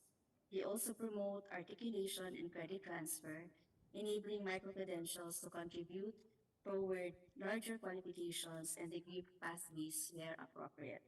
And then the industry partners contribute to the identification and validation of competencies and the recognition of micro-credentials in the workplace. Excuse me, Miss. Yeah. A gentle reminder that you have 1 minute remaining. Thank you. Okay, thank you. So to ensure quality assurance and public trust, we have these quality assurance mechanisms. Each EIs develop their micro-credentials, then after that, they submit their application to be recognized by the SHED. So there are several elements that are assessed during the evaluation process. These include the industry involvement in the development, implementation, and validation. Of course, we check the alignment with the curriculum, the delivery modes, the assessment of learning outcomes, the crediting mechanisms, the portability of digital credentials, and of course, the internal QA mechanisms. And after that, they will be included in the list of recognized micro-credentials. So as we move forward, these are the opportunities. Of course, micro-credentials expand lifelong learning and continuous professional development. They support reskilling and upskilling, allows flexibility in learning within and across levels. So we should also have close collaboration with the industry sector, and more importantly, we need to have international recognition and mobility of the micro-credentials. But we also have challenges. So public awareness and institutional readiness. We also have challenges on ensuring the quality and integrity of implementation. So this relates to the QA mechanisms, the responsiveness to and acceptability of the micro-credentials by the industries, and the challenges in expanding international recognition. So with this, we look forward to a continuous collaboration with our ASEAN and international partners as we collectively advance the development and recognition of micro-credentials in the region. Thank you very much, and I look forward to our discussion. Maraming salamat po. Thank you, Ms. Christina. Your insights into regulatory architecture gives us an excellent reference point in our next session. Thank you again for joining us remotely. Maraming salamat. Okay, our next presentation takes us to Thailand. To share Thailand's perspective, I invite Associate Professor Dr. Vudipong Terateraset, Vice President at Sri Nakarin Wirot University. Dr. Vudipong, the floor is yours.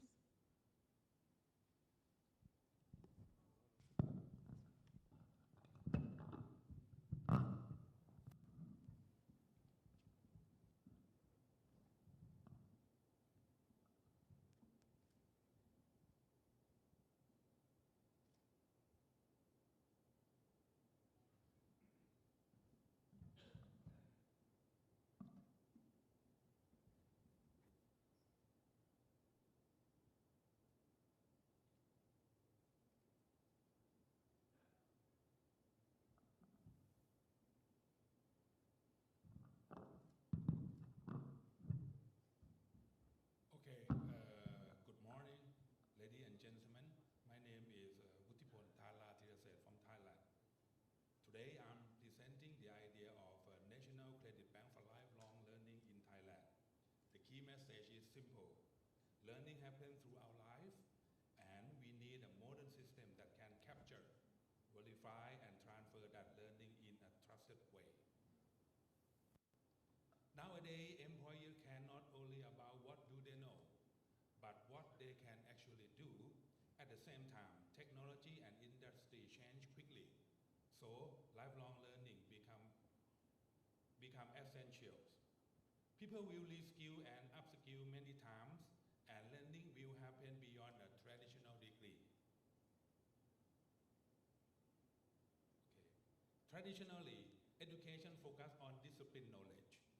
What learner knows and the pathway is structured allow the building knowledge inside a field.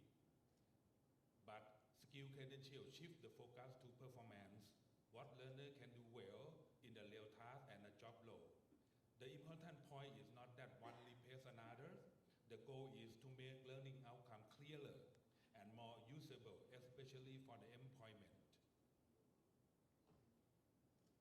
If skill and lifelong learning are the destination, then micro-credentials, a credit bank, and a skill transcript can be the infrastructure that gets up there. Together, they help translate real learning into portable evidence that can be recognized across institutions and eventually connect to the labor market.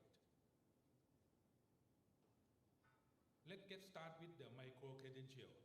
Micro-credentials are a skill-based recognition system.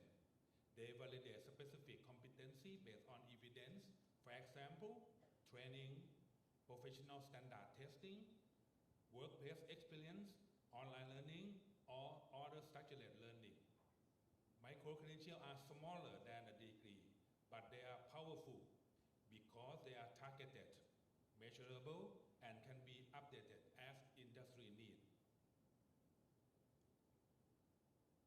To make micro-credential meaningful, they must connect to academic design. This slide shows a course broken into CLO or course learning outcome, and then map into the micro-credential like MC1, MC2, and MCT.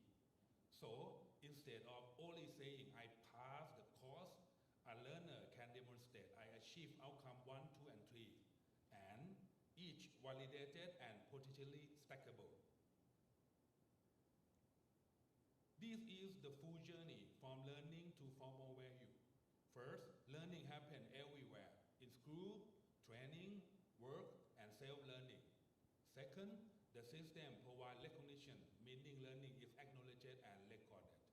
Third is validation, where assessment confirms competence, so it is trust, not just self-claim.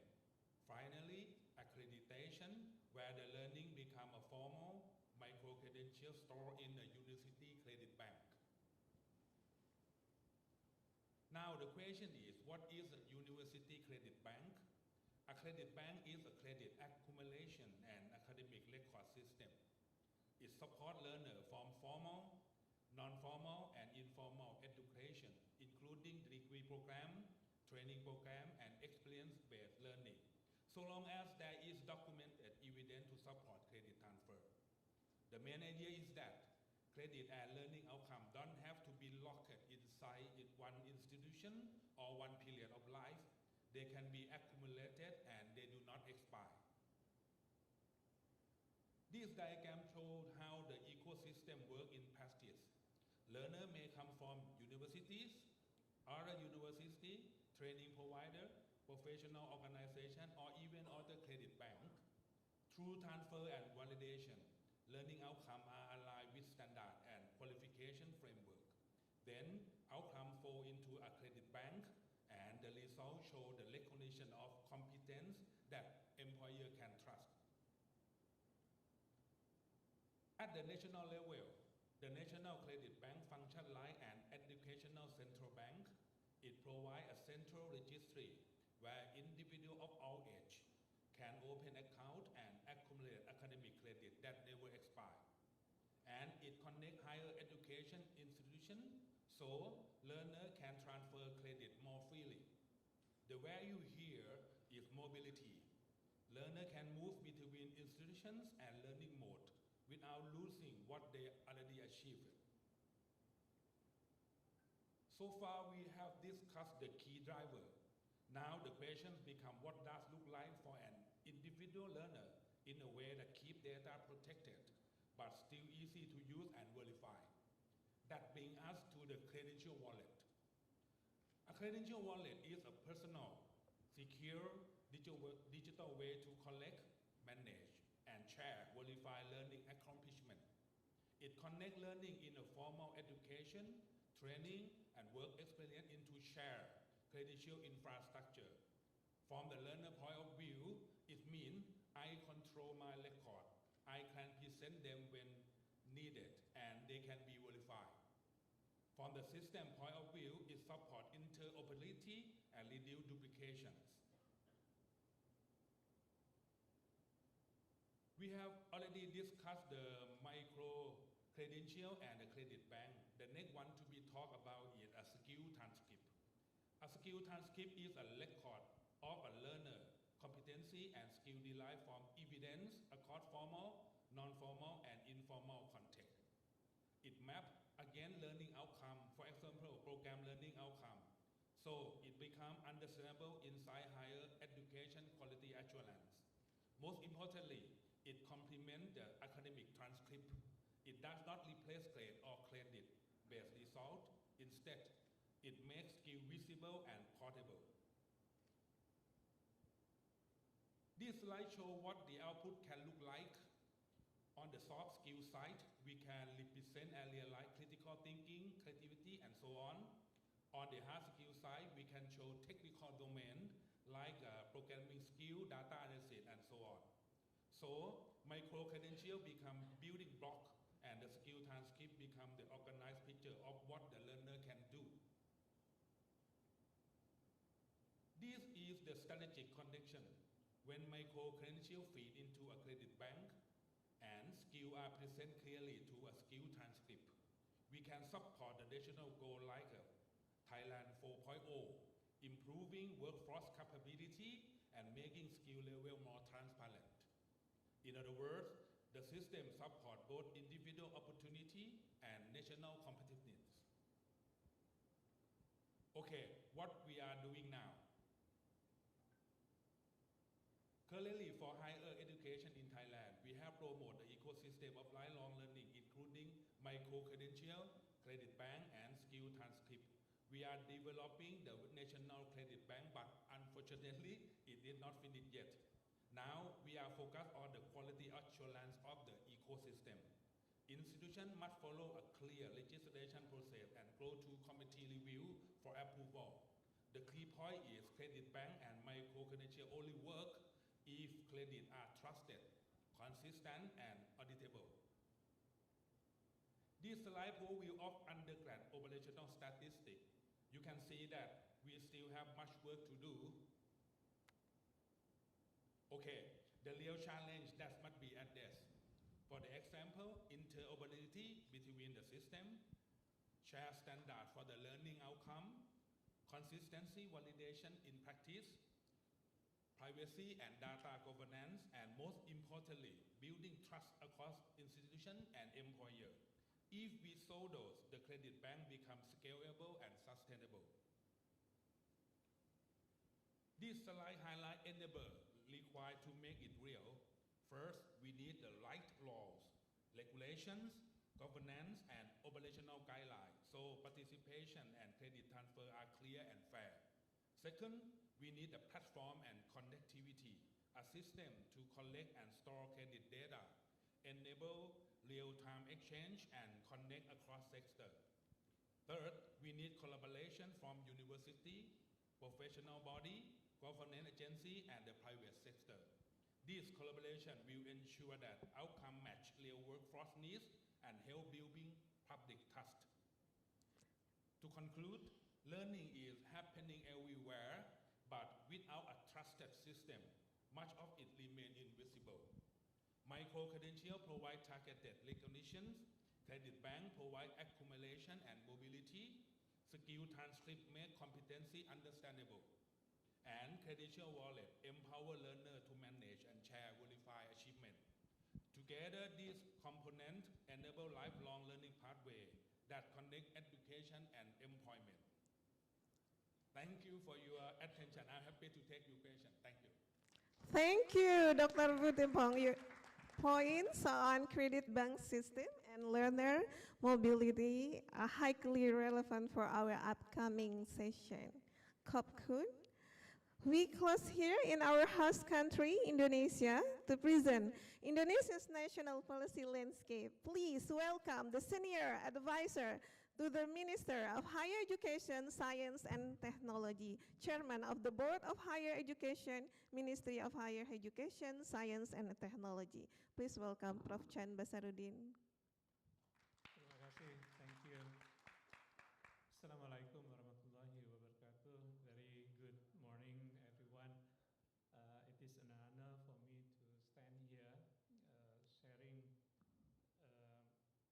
briefly the policy and regulatory framework regarding micro-credential in Indonesia. It is not going to be a comprehensive and technical information.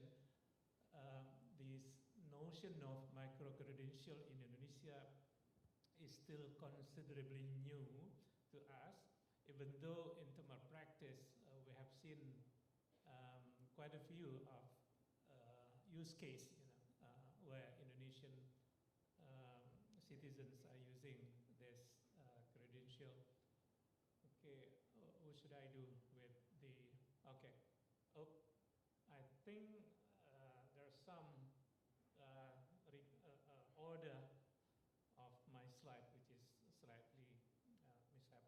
Now, let me directly 4 key points which is requested by the organizer. First, regarding the regulatory framework or regulatory environment, in terms of definition, here in Indonesia, the micro-credential is still very loosely defined. We talk about short learning program, and the outcomes of that program will be considered as the credential as an outcome of short learning program will be considered as micro-credential. Now, the main regulation which is related to micro-credential now is the National Higher Education Standard, which briefly mentioned about the micro-credential, which is another form of flexibility that can be offered by the university or other providers in terms of grading skill of the participants. Back during the COVID, I think 2020 or 21, Indonesia introduced what we call the Campus Merdeka policy, which is the campus freedom policy, where we allow students, to earn credits from outside campus. We call it the KMMI at the time,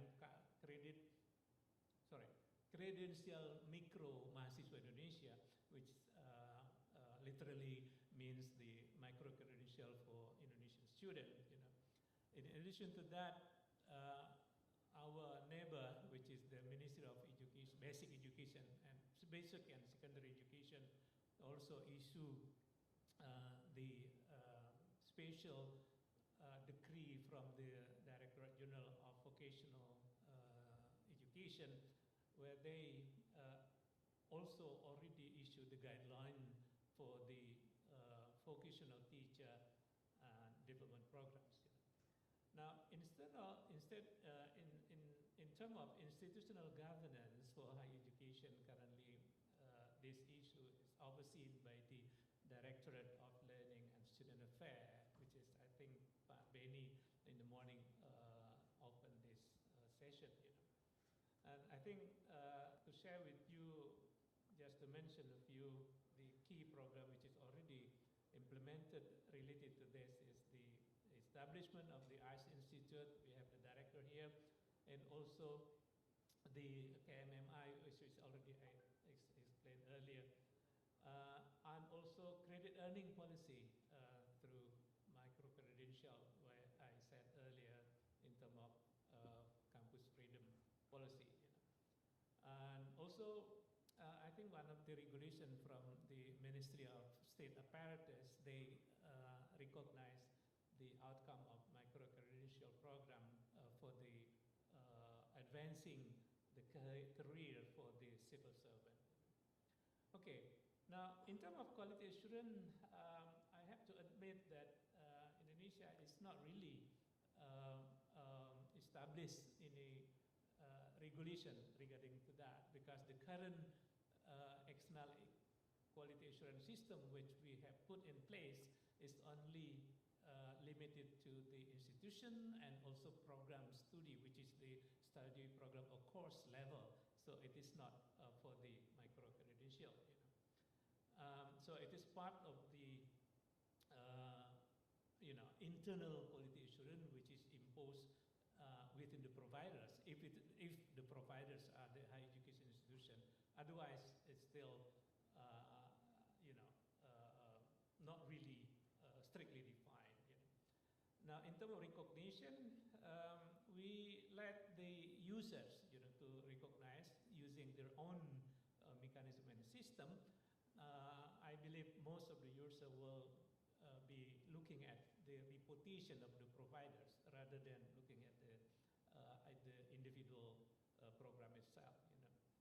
And within our qualification framework, of course, we able to recognize this credential as a credit transfer, but again, the institution, receiving institution will the one to determine. Now, in terms of equity and sustainability, well, the government put this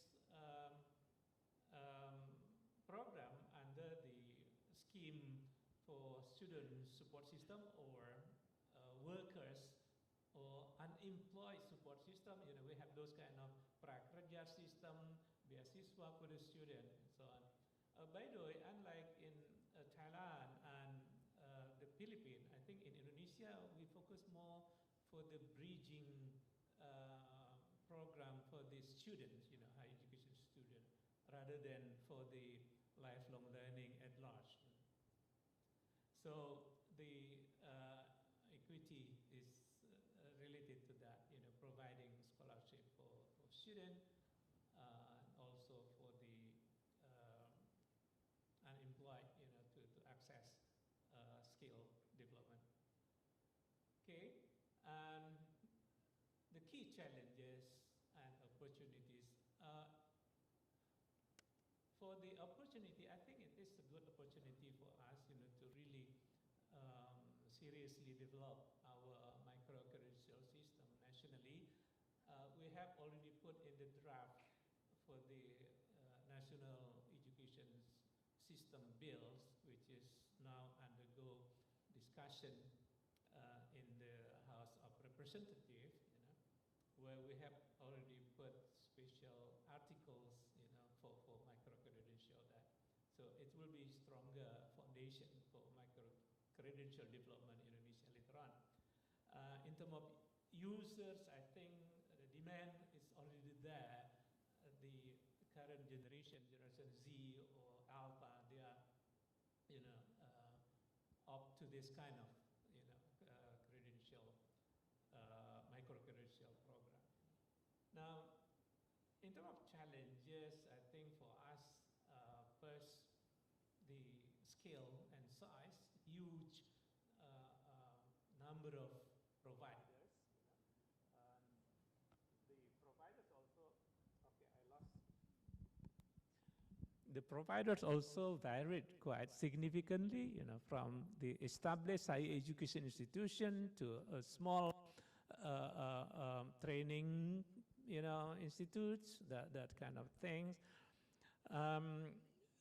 Not to mention also the variety of, in terms of length or duration, you know. If we look at the reference from the European countries, they consider the scale from the, is it 11 CTS, ECTS until to 3 something, you know. So that's the challenge. Last challenge, I think, a very high obsolescence rate. You know, how are we going to make you know, establish quality assurance system if things are changing by day, you know? So that's, I think, will be another a big challenge for quality assure this kind of program. I think that's all that I can share with you from the Indonesian perspective, and we are looking forward to collaborate with our neighboring countries in ASEAN, you know, for sharing experience and also mutually recognizing program from different countries. Thank you. Assalamualaikum warahmatullahi wabarakatuh. Waalaikumsalam warahmatullahi wabarakatuh. Thank you, Prof. Chan, for that overview and for setting strong foundation to our next dialogue. Terima kasih banyak. Distinguished delegates, we have just traveled across 4 distinct educational landscapes. While of course, there are different regulatorily overview, but we also hear and share the same goals: quality, portability, and equity on access. So please keep 3 questions in mind. First, where do our definitions and standards truly align? Second, where do we need to make micro-credentials portable across the borders? And finally, how do we ensure this ecosystem expands access to all learners? And this discussion will be moderated by Dr. Puji Pujiono during the next section. right after the coffee break. Now, please join me thanking all four of our excellent speakers with a warm round of applause. Thank you, terima kasih.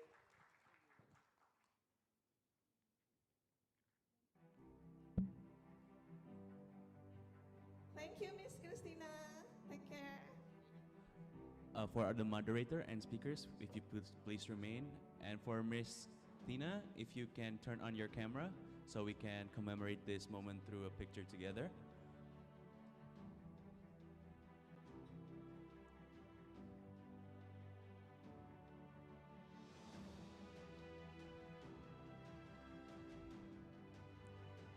Let's give a round of applause, ladies and gentlemen.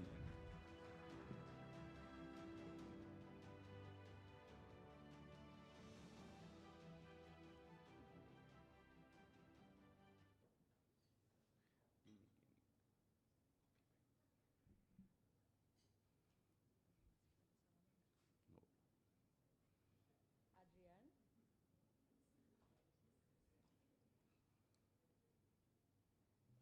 Adrian? Yes. Do you feel some rechargement? Do you need some recharge to boost your energy? Yeah, I'm feeling a little bit tired because the materials was very interesting and I learned a lot about from our moderator to our speakers, amazing speakers, international speakers, but I think the clock is showing that we need some extra energy, right, Radianti? Yes. Don't worry, ladies and gentlemen. This is a time for a coffee break. Please take this moment to relax, networking, and enjoy the refreshment provided. Thank you, and we will see you after the coffee break in about 15 minutes. Thank you. Enjoy your coffee break.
Ladies and gentlemen, we are about to begin and proceed with our policy dialogue in about 2 minutes.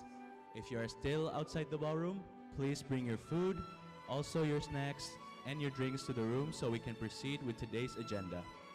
Ladies and gentlemen, once again, we'd like to kindly remind you that our policy dialogue will begin in 2 minutes. Please, if you're still outside the room, bring your food, snacks, and drinks to the ballroom so we can proceed with today's agenda. Thank you.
Ladies and gentlemen, if you can please proceed to inside the room so we can continue with our agenda this morning. Thank you.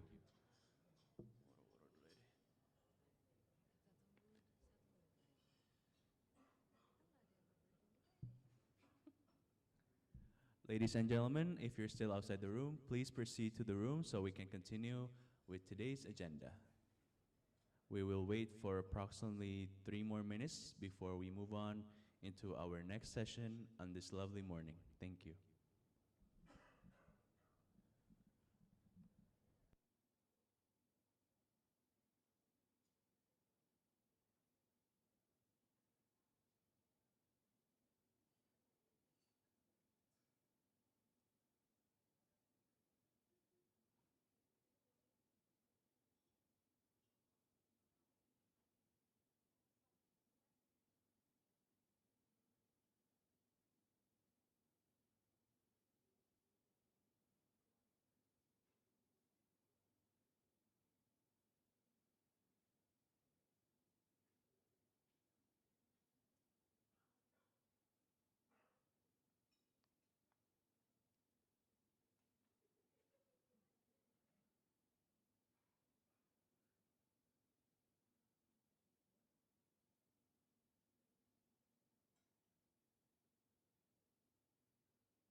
Ladies and gentlemen, please kindly take your seat because we're gonna proceed to our next agenda. And as a slight pre-introduction before we move on to our next session, we have been informed that there will be a barcode to be scanned for the schedules and materials for today. So if the committee can please show the barcode so our participants can scan it and they can know about the schedules and the materials presentation that are being presented today for future references and also to be reviewed as well. I think as we wait for that, so have you had your coffee yet, Radianti? I already have my coffee and my snacks. How about you, ladies and gentlemen? Have you feel recharged like an EV battery? Everyone had coffee already?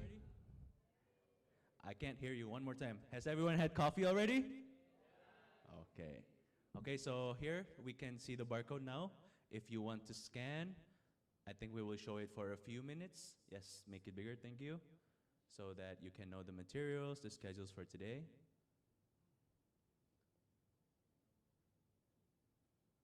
Is everyone got it? Okay? Okay, we'll wait a few more moments.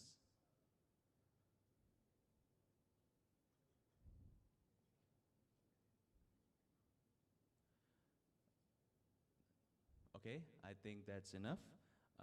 Okay, ladies and gentlemen, right now we're going to get ready to dive into the exciting world of moderated discussion to identify areas of convergence and divergence across national frameworks, particularly on policy definitions, quality assurance criteria, and alignment with ASEAN qualifications framework. He earned his Master of Social Work and doctoral degree in public administration with a specialization in disaster management from the University of the Philippines. Throughout his distinguished career, he has worked with various international organizations, including United Nations Agency and ASEAN-related initiatives, contributing to humanitarian response, social development, and community programs. Ladies and gentlemen, please give a warm welcome to Dr. Puji Pujiono.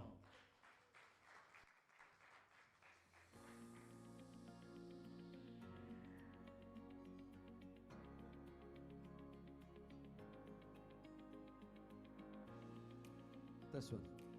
This. Everybody can hear me? Thank you for that generous introduction. Ladies and gentlemen, I would like to start with a question. What kind of culinary dish are common to Indonesia, Malaysia, Thailand, and the Philippines?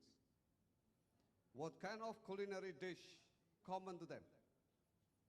Anybody knows? Nasi goreng, fried rice. Everybody eat fried rice in this region. Anything else? What about skewered meat, grilled meat? How do you call it in Indonesia? Satay. Malaysia, how do you call it? A grilled meat, skewered, satay. In Thailand, how do you call it? Satay as well. Tina, how do you call skewered meat in the Philippines? We call it barbecue.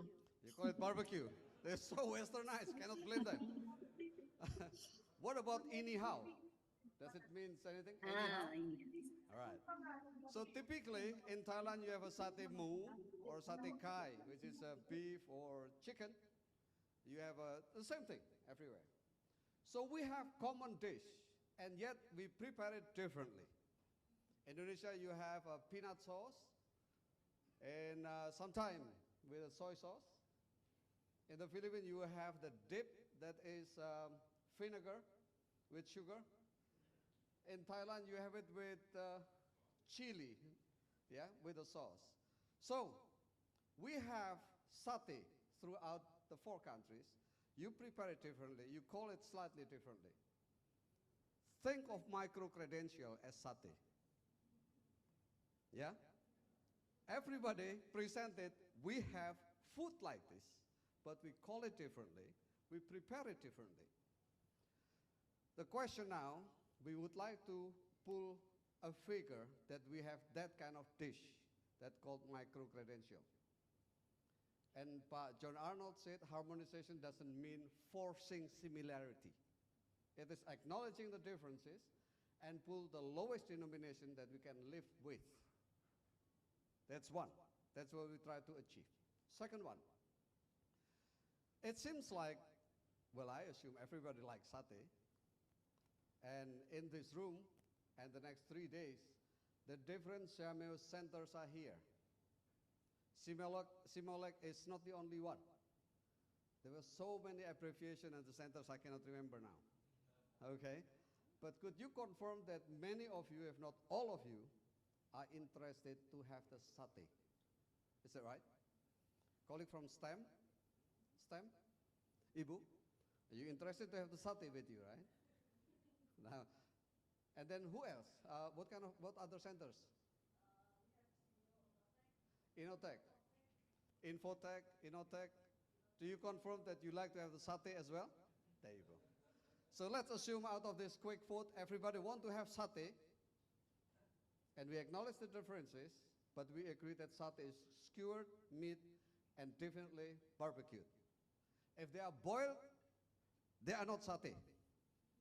If they are not skewered, they are not satay. So we agree on basic definition, but they have differences. Colleagues, on that I would like to start with a very quick orientation, not orientation, just reaffirmation of what was presented by Ibu Cahya, Pak John Arnold, and others, right? Can I have a quick briefing presentation, please? Just highlight of why we're doing this all together. So colleagues, you heard from the presenters this morning, everybody wants to have the satay, but you have different challenges, yeah? And we talk today and the next 3 days to handle that one. We have this meeting to talk about policy framework, policy bottom lines, right? Part of the and involving in this room, policymakers, many of you from the ministries, many from the quality assurance agencies, some from universities, right? And facilitated by SEAMOLEC, and of course the ICE Institute and ICE Consortium. These two organizations facilitate this regional dialogue today. The anchors, as was mentioned by Ibu Cahya, there is a SEAMOLEC Five-Year Development Plan. This is one of the deliverables, and there are many other dishes, culinary, that's coming to you. Next slide. Again, very quickly, I'm not presenting, I'm just highlighting. We try to recognize across the 4 presentations the different regional challenges, fragmented national policies and all that, right? And then we have the aspiration. We would like to have eventually, not now, eventually a regional policy framework. Why I'm not saying we're making it now? Because it will take 11 countries' decision making to do that. It requires negotiation. We have only how many? 4 countries right now, right? So this is not decision making, not negotiation. We are introducing a framework, right? And we have to lead some decision making body to do it later. But we have the aspiration to that.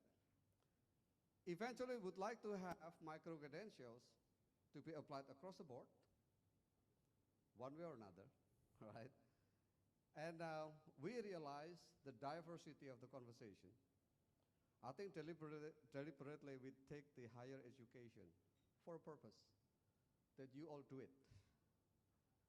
The connection of Tibet and higher education with industry is rather complex, but at least in the higher education we have that broad bandwidth that we can discuss, right? Next slide. Now, from dialogue to adoption, I think there's going to be a long way, but inshallah, it should not be as long as ASEAN Qualification Professional Framework. When I was much younger, I'm still young now, but when I was much younger then, I heard there was conversation to pull a commonalities across ASEAN on qualification framework. And now, 12 years on. Progress has been made, but I think the road is still long. We would like to do the same, but not that long. Yeah, not that long. Ibu Cahya said that the result of this conversation will be presented to CPRN even tomorrow. That's how quick this work will be. Again, the satay is not done, but we agree that satay looks like that, right? After CPRN, we hope to have colleagues from the different centers to at least acknowledge that this is our desire. If Buchaya said, then we will bring it to the SEAMOLEC governing board in around September. And then elevate it further to high official meetings, hopefully, fingers crossed, March next year. So the train can go quite fast, right? So this is not just a brainstorming and getting together, meeting old friends. This is really a working session of policy dialogue. Next, the dialogue process. This morning you have gone through presentation already. Now we're going to have panel discussion where the presenters will be invited forward to be grilled. Okay, like satay will be grilled by the audience. You will ask questions and they will have to answer. Okay, like satay, to be satayed. And then later, after lunch, we have a subgroup discussion where you will deliberate the specific part of the conversation, and then we'll round it up toward the end of the day into policy recommendations. And tonight, somebody will not sleep. Okay, some of us will not sleep, consolidate the whole thing, put a nice language to be ready to be presented to CPRN. Yeah, that's how quick this work is. Next. But the important part, colleagues, of the satay is not what you see on your dish. What is critical is what's going on behind the screen of preparing the satay. Okay? So after this meeting, after CPRN, what's going on would be we will work further on the comparative and alignment of the country's presentation. That's the first part, that's done after this dialogue. Again, sleepless nights involved, but things will come out from there. Number two, we will put together proceedings of this meeting. You may not know that you might be part of a historical meeting today. All right? And that proceeding will actually document what's going on. Number three, should you desire, at the end of today, part of your recommendation, you might like to recommend formation of a working group. Okay? Who they are, what they are later, but the concurrence to have a working group to do this follow-up is important. So let me put that on your side and think through it. That could be your recommendation. And then number four, the baby policy paper will be curated. It will be a progression. It will be an enrichment of the discussion that eventually will be presented to governing board, to the high official meetings. Colleagues, so after this policy dialogue, there are works to be done. And I'm happy that some of you might be happy to be part of that work. I already said that the WhatsApp group, let's keep it, right? And the same people would like to be part of nurturing this initiative. Next one. Let's go to the first Mentimeter, please. Now I would like you to take out your mobile phone, right, and scan the screen. Yes. If you claim to be the fans of micro-credential, I assume you know some technology. Tina, you included. All right. And the question is, what is the single biggest barrier to micro-credential harmonization in Southeast Asia? What you have heard this morning. Okay? Would it be the fragmented national policies? Would it be the regulatory barriers? Is workforce mobility is the frightening part of the regional harmonization. Okay? Number three is the standardization of quality assurance. Number four is it uneven alignment with ASEAN quality framework? Or is it the affordability and credit gaps? Colleagues, please respond to that. Which one you think is the most difficult barrier to overcome? Okay. There are 29 out of 46 responded.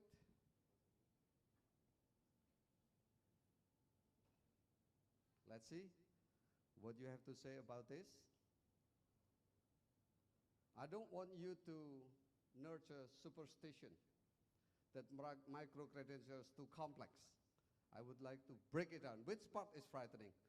Okay, this is one of this effort. Let's give 1 minute to go with that. Colleagues, please enter, and don't forget to click the submit. Okay, only 8 to go. Now, I would like to have your participation on this. Let's get somebody with the tag at the end of their abbreviation. Pak, could you just read the screen for us? What the screen tell us? This is a test, by the way. Thank you, Pak. So, introduce yourself. Okay, thank you very much. So my name is Nurjimi Benjenex. I'm the director of the SEAMEO Voltex, Brunei. So I think you all know the only SEAMEO Voltex in Brunei is SEAMEO Voltex. So thank you for this. So I can see, yeah, you mean the looking from the graph? Yeah, just read the graph. What does it tell us? So the highest is non-standard quality assurance being selected. So that means that there is no standards quality assurance amongst the ASEAN countries, and the second one is is about the implemented national technology. So in the country, they are also not equal. Yeah, not the same standards among English institution when they conduct this what we call it micro-credentials. Yeah. Excellent. Thank you. Round of applause for our colleague from Brunei, right? When I was in Brunei, I stayed there for some time, and the only entertainment at night is badminton. I'll never go back to Brunei anymore. When I want to drink, I have to go to Miri. Where's Malaysia? From Miri, and have drink and go back to Brunei. I'm just joking. Thank you very much. So colleagues, what you're reflecting here, that if we want to come up with harmonized micro-credential policy framework in ASEAN, the first one that you think a challenge is on quality assurance, right? Establishing quality assurance in the country is already challenging, and bringing across the ASEAN will even be more challenging. And associated with that seems to be the fragmentation of policy itself is a challenge. Not insurmountable, but these are the challenges that you see. So we can focus on that later, right, colleagues? Thank you. Now, to crack this challenge, now I would like to invite back the speakers to the stage, and as I do that, I'll introduce them as they introduce themselves briefly. First one, let's return to the stage, Professor Chan. And this is his profile. I will not read it because I don't want to understate Professor Chan's credibility by my introduction. But he is one of the giants of micro-credentials and the pioneers who talk about micro-credentials in Indonesia. He is holding a crucial position now. And I don't know who the next president is. He could be a minister. I never know. You know? So I better be polite to him, you know. So Pak Chan, thank you for coming here. He made it from the previous meeting, rush to this meeting, and really gave the accolade to this conversation. This is Professor Chan from Indonesia. Okay? Next is, next slide please. From Malaysia, our dear young friend, Associate Professor Dr. Ervi. Right? Welcome back to the stage. So fun fact, he used to be working for Isuzu company for about 2 years. He has a 3-year-old daughter. That's a fun fact for him. And he took a subject, humor and education. There you go. So he's a young man. He is only half of my age. Can you imagine that? Half of my age. And he is already associated professor. It's great. All right, Pak Ervi, welcome. Next, from Philippines, Tina Rotairo. Tina, voila. There you go. Tina is from the Philippines, all right? I will ask her to tell herself briefly about herself later in the round. But Tina is my junior, because I'm so old, I'm senior to everybody. I'm from University of the Philippines. She is from University of the Philippines. And Tina is now with the Commission of Higher Education. Okay, this is her profile. very young, upcoming professional. She would be the next Secretary of Education. You never know. We pray. Next. All right, the next is, next profile, please. Associate Professor Futipon Terasi. Can you show me this? Or I call him actually Ajahn Vuitton, yeah, like Louis Vuitton. Yeah, that's the easiest way. Fun fact, Ajahn has been promoted to Vice President of the university. He's taking charge of the money, spending for infrastructure and all that. And one of the largest campus next to Bangkok. So he's a rich man. If you want to go out tonight, he will treat you. Fun fact, I used to stay for 6 years in Bangkok next to his campus. So he's not a stranger to me. Next. From SEAMOLEC, Ibu Cahya. Ibu Cahya, you will be an additional person in this conversation. Fun fact about Ibu Cahya, I used to be her supervisor. That's how old I am. But she's the director now. She brings this youthful spirit to SEAMOLEC and bring all of these things with 5-year development plan. Very, very exciting. Ladies and gentlemen, myself, I'm Puji Pujiono. I'm the senior advisor to SEAMOLEC, among many other things. And my job is really to help these young people to find their ways, So if things are going well, because I am the advisor. If things going bad, because they don't follow what I say. Right, Pak Chan? Pak Chan is also the expert staff of the ministry. Colleagues, joke aside, this is the time for you to ask questions. Professor Fatia closed the presentation this morning, just now, with very good question. Now it's time to ask the presenters. 3 things. 1, what about the policy, the regulation, right? And quality assurance. That one round of conversation. One, we have that round. The second one, what about the portability? What about the credit transfer? What about recognition? And the third round will be, what about the equity, the access, and sustainability? So 3 rounds of conversation, and keep in mind that our end goal is a regional harmonization eventually. Okay? Let's start with that first. Now, while you're thinking about the question, I would like to invite colleagues just very, very briefly in 2 sentences about themselves that I have not mentioned. All right? Anything, introduce yourself again, now it's your time. Anything that you find it interesting and pertinent to this conversation. Let's start from the back. Ibu Cahya, could you tell the audience and participants about yourself briefly, what I have not mentioned? Or at least what you want out of this conversation, right? Does it work? Yes. Okay. Yeah, thank you, Pak Puji. Yeah, as I'm Cahya Kusumarate. You can call me Cahya or Rati. Actually, both are my names. Yeah. What's the meaning of Cahya anyway? Cahya means light. Cahya means light. Light. Yeah. Okay. Yeah, and Rati is my last name, but actually my family call me with my last name. Yeah, at home my family call me with Rati. Yeah, and Cahya, I use Cahya since junior high school. Yeah, until now because it is my first name. Let me ask you a question. How long have you been with SEAMOLEC anyway? Yeah, more than 18 years. Can you believe that? Somebody worked for 18 years in SEAMOLEC. Ibu Cahya, she deserves to be a director, I think. Right, go ahead. Anything else? Yeah, actually micro-credentials, for me, I also have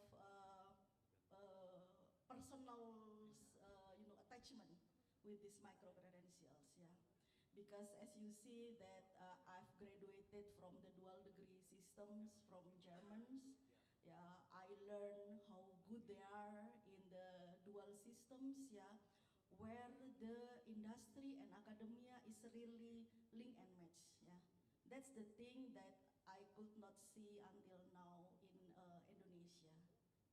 And then when I learned during my time in SEAMOLEC that 70% of the Indonesia senior high school graduates, yeah, they could not go to the university, yeah, so they need to go look for jobs, yeah. It means that 70% of them really need micro-credentials. yeah, as a flexible pathways for them, yeah, to get recognized, yeah, to get the proper skills, yeah, Right. and then so they can enter the So it right simply jobs. say that micro-credential could be the remedy for the otherwise out of school and discontinued education. That's a critical point. But let me go back to your portfolio as SEAMOLEC. I believe the ministers of education assign SEAMOLEC to certain mission that are different from other centers, right? Which is enhancing the quality of education human resources. So what micro-credential means to SEAMOLEC in doing all this? Yeah. I'm sorry, I'm look like a professor with examination. Yeah. Yeah, so SEAMOLEC's missions, yeah, is to bridge the digital divide and support greater policy coherence across Southeast Asia. Okay. Yeah, so that's why we believe that the future of flexible learnings depends not only to the technology, but also the understandings of trusted quality assurance mechanism, and also what we are developing now, yeah. So the you're the connecting link of the region essentially on that regard, right? And in addition to that, colleagues, SEAMOLEC has also the mandate to upgrade the quality of teachers and professional of education. And many of them cannot afford to go to college and higher education. So micro-credential could also be the remedy and the tool to enhance the quality of human resources of education, right? Okay, let's move. Thank you, Ibu Cahya. Let's move on to Ajarn Fuitong. Right? Tell us a little bit more about yourself, and I will ask you further, please. Thank you very much. I know already my name is very difficult for the foreigner to say, okay?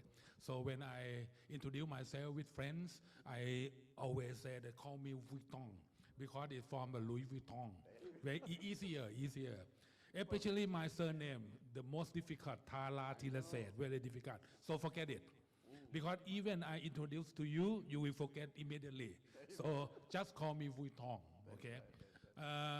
I'm happy to answer the questions, okay? Every question that I can answer, I will answer. If I not know, I say I not know, okay?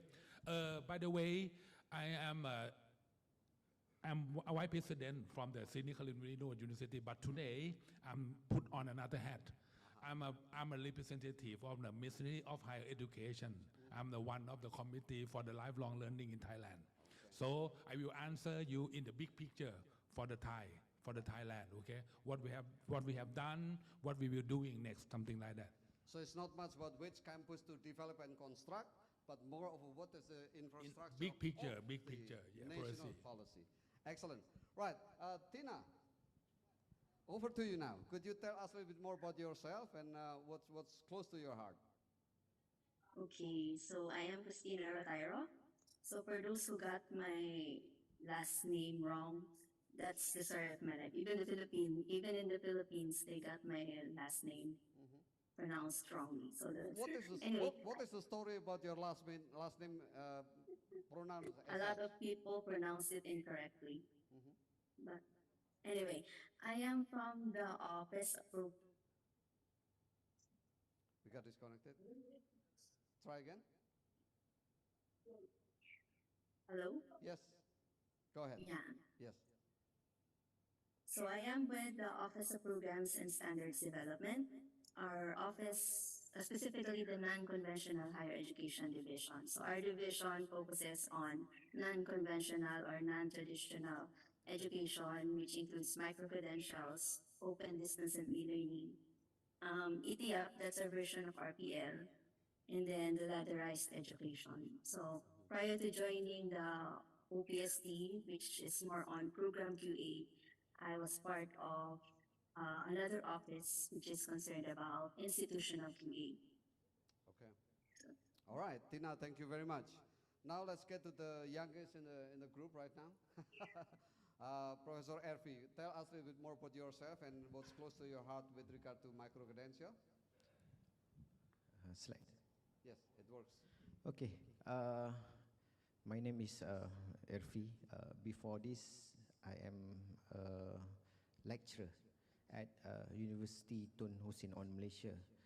And then my first degree was mechanical engineering, second degree mechanical engineering, and doctorate in science education. Okay, so at the time, no micro-credential. No micro-credential. So I got my bachelor degree until PhD conventionally. Okay, so after I worked at UTHM around 16 years, and then promoted to head of department micro-credential at UTHM 1 year. After that, I transferred to Ministry of Higher Education for secondment.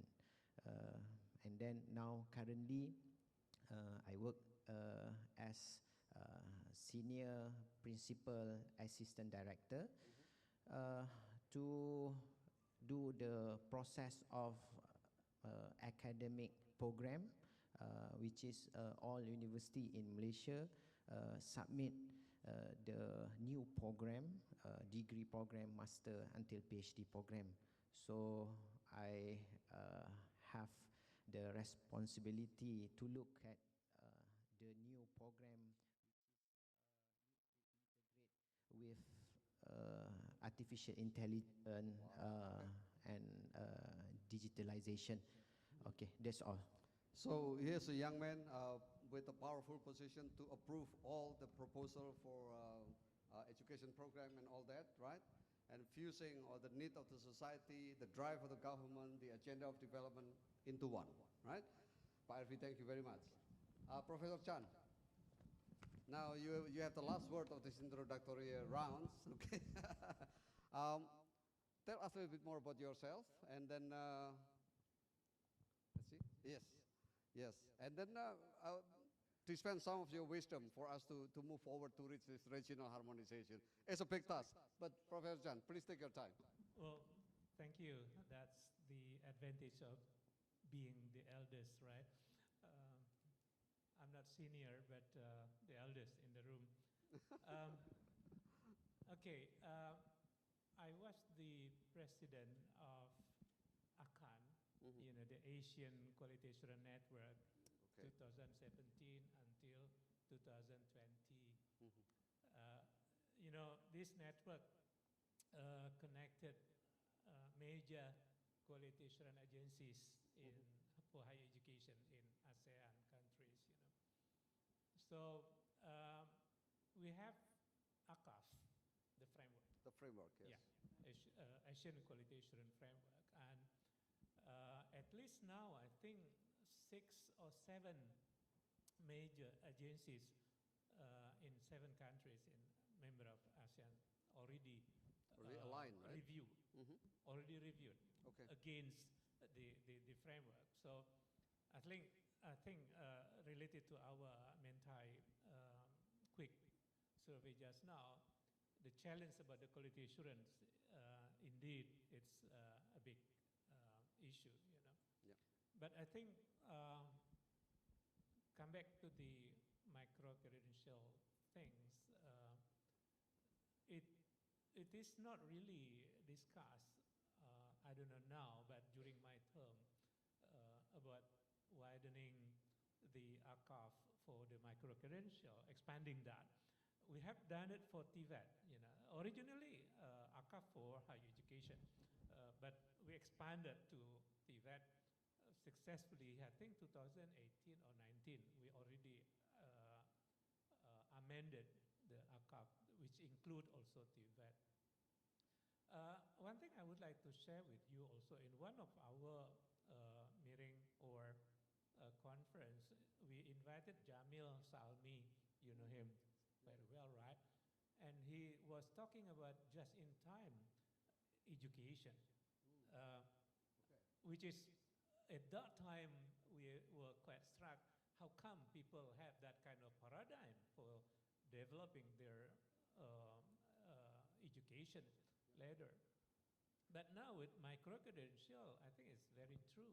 You know, people will learn things that they need, which is relevant to them individually. You know, degree may not be so important for them, but competency, skills, the competency relevance to what they want to achieve right now. Exactly, key, and they want that to be very flexible.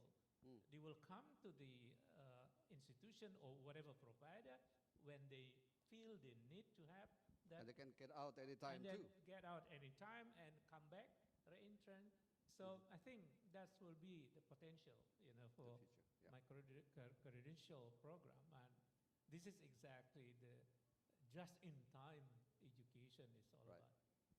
Thank you, Professor Chan. Colleagues, as you see in the survey, that the regional quality assurance regime is the most challenging, according to you. But the former chair of the network said that it is not impossible. There's an exciting prospect, in fact, to deal with that right now. That brings me quickly to just-in-time paradigms of Toyota. In the past, Toyota come out with supply chain according to what they think appropriate to the design. Only later they learn a lot of clogging and stagnation because of that paradigm. So they invented a just-in-time concept or paradigm. They produce the things that are required for the model and type that they need right now.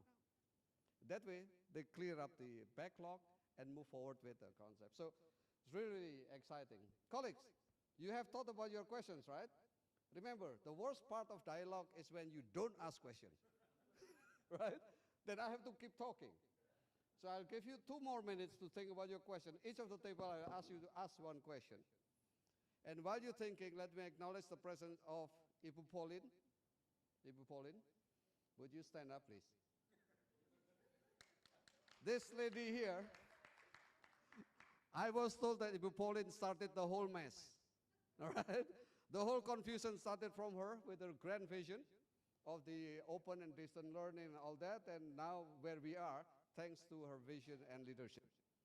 And next to her, with a similar outfit, Ibu Yanti, please stand up. She is the one who leads the ICE Institute, right? So in the good hands of the 2 leaders here to bring this vision onward together with Ibu Cahya. Now, question time. Who would like to ask the first round with regard to policy, regulation, quality assurance? Any table? Anybody who would like to ask question?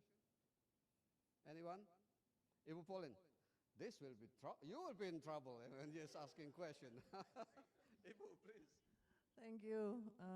Thank you very much for the opportunity, ladies and gentlemen, the speakers. I believe that each country has already shown or reported or mentioned that they are already doing something, okay? And Pak Chan was saying that there is already ACAN and then the framework is ACAS. I think there should be something more now.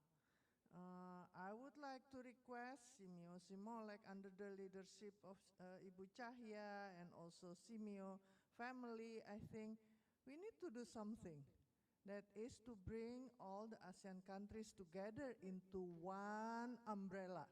Otherwise, although we are doing things, we are just like this. Okay, one go there, the other go there, and we never met. Okay, within this era, I think collaboration, networking, and meeting with each other, being in the same page with each other is very important. Thank you. All right, let me convert it into a question, right? That was a statement. Let me convert the question. Question to you, colleagues, and Tina included. What would be a strategic vehicle that would allow ASEAN to get together around the issue of micro-credential? All right? Let me provoke you. A ministerial working group could be one. Those are who will make decisions. Question, could you give us some reflection? How viable is that? Is it too overshooting to target to have working group? Or what do you think? Any one of you would like to pick up this thing? Anyone? What is the prospect of establishing a ministerial working group with regard to micro-credential? Anyone? Ajahn, you like to start? Please. Okay, let's start with me, okay? I try to answer your questions, okay? I think the definitions of the micro-credential for the Thailand, okay? It means we have a problem about the skill, okay? Because the workforce capability of the country has a problem. About the skill that the university produce the student to fulfill the industry has a misconception and cannot use just in time, okay? The company have to spend time to make them more skilled. This is the problem. And if you look at the LinkedIn, the job seeker, they will require the skill, not the knowledge anymore. Right. No more. That is the starting point. They demand competence, in fact. Yeah. They require skill of the student. For the example, you should have the Python, you should have this skill and also the soft skill. Right. You should have blah, blah, blah, blah, okay? This is the starting point. Even in Thailand, this is the first step, okay? But when we go back to Thailand and to talk with the university about to change the paradigm shift about the same, because the old one, the traditional one, we focus on the knowledge because frankly speaking, it's easier. Yeah. I just give you an exam, you do the exam, I give you a grade, something like that. But what about how to verify that the student have that soft skill, something like that, and that the technical skill like that. That could be verified by others. It could be documented. Sure. It could be proven, yeah. And how to be trusted. Okay. Okay. Who will validate it? Okay. This is the problem. Even across the university. For the example, even the grade, even the simple one, the grade, from my university to the other university, maybe it's not equivalent. Even inside Thailand. Okay. Okay. It's very difficult even, okay, I have this grade in my university with this subject, okay? When I want to transfer this credit to the other university, even in Thailand, it's still not very difficult. Not talk about ASEAN first, yet. I think what you're saying, Ajahn, here is that colleagues, this giving evidence to the fragmentation of the policy, even among universities and industry. They don't necessarily align perfectly.